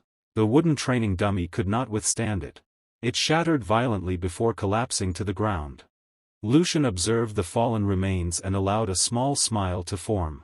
For a first attempt in this body, the outcome felt acceptable. He considered quietly, perhaps his control was slightly lacking, but for a beginner, it might not have been poor. Still, he wondered whether Issen expected something beyond what he had shown. A faint doubt lingered. From a short distance away, Issen watched him carefully. His expression remained composed, his eyes measuring more than just form and strength. Assessing potential, adaptability, and hidden depth. After a brief silence, he finally spoke. Issen admitted that he had suspected Lucian possessed talent, yet once again, the young master had managed to exceed his expectations. For a brief moment, pride flickered within Lucian's chest at the acknowledgement. That feeling, however, vanished almost instantly. Frankly, it was lacking. The blunt assessment struck harder than any physical blow. Lucian's eyes widened in disbelief, his confidence shattering under the straightforward criticism. "Sir Issen, what do you mean?" he asked, unable to hide his shock. Issen met his gaze without hesitation. His expression remained unchanged, calm but unforgiving in its honesty. "You did not misunderstand me," he continued, explaining that certain flaws had taken root in Lucian's technique. Instead of mastering fundamentals, Lucian had developed habits resembling a desperate fighter, someone relying purely on speed and raw force to survive. "Power and velocity alone are not mastery," Issen stated. "Your body and mana do not move as one. Because of that imbalance, even a sharp blade loses its edge. Every motion you make carries openings." Then he asked a pointed question. "When you coated your sword with mana for that final strike, how long did it take?" Lucian answered honestly after a brief pause. "About 1 or 2 seconds. While channeling the energy." Issen repeated the words slowly, emphasizing them. "Those 1 or 2 seconds." Lucian blinked, uncertain why such a short delay mattered so much. Without warning, Issen raised his wooden sword and aimed it directly at Lucian's throat. The movement was precise and deliberate, a silent demonstration of consequence. The tip hovered steadily against his skin. "That amount of time," Issen said calmly, "is enough for an enemy to end your life." His tone was not loud or angry. The quiet certainty behind it made the warning feel even heavier. "Understand this clearly. Combat is unforgiving. Opponents will not hesitate to exploit every gap." Lucian froze. He realized something terrifying. He had not even sensed the movement. The blade had reached his neck before his awareness reacted. Cold awareness flooded his thoughts. "I didn't notice it until the sword touched me. How careless. I could have died without realizing my head was already severed." Strangely, his mind remained calm despite the realization. He recalled past battles. Moments where survival depended on fractions of seconds, where victory and defeat were separated by a single heartbeat. Slowly, he lowered his gaze in reflection. Then he looked up again, eyes sharpened with renewed determination. I understand, Lucian replied firmly. I will correct my habits. I will fix my mindset first. Issen observed him quietly. He wasn't simply judging technique anymore. He was measuring resolve. After hearing the declaration, Issen spoke again. Do not believe that a gifted body alone guarantees success. Physical strength cannot overpower experienced mana control. And if your body fails to support your energy properly, it creates gaps, and gaps invite death. His voice carried the weight of long experience. To demonstrate, mana began rising from his blade. It did not erupt violently. Instead, it flowed smoothly, like a calm current beneath still water. The surrounding air tightened as the energy circulated with perfect control. Internal strength and external force must merge, Issen explained. They are different, yet they must function as one stream. True mastery is harmony. He stepped forward. Then he released a single strike toward the training dummy. The motion appeared simple, almost ordinary. No dramatic flourish, no exaggerated power. For a brief moment, nothing seemed to happen. The dummy stood intact. Then suddenly, it crumbled into fine dust, dispersing into the air as if it had never possessed form at all. Issen lowered his sword calmly and turned his steady gaze back to Lucian. This, he said quietly, is the path you must walk from now on.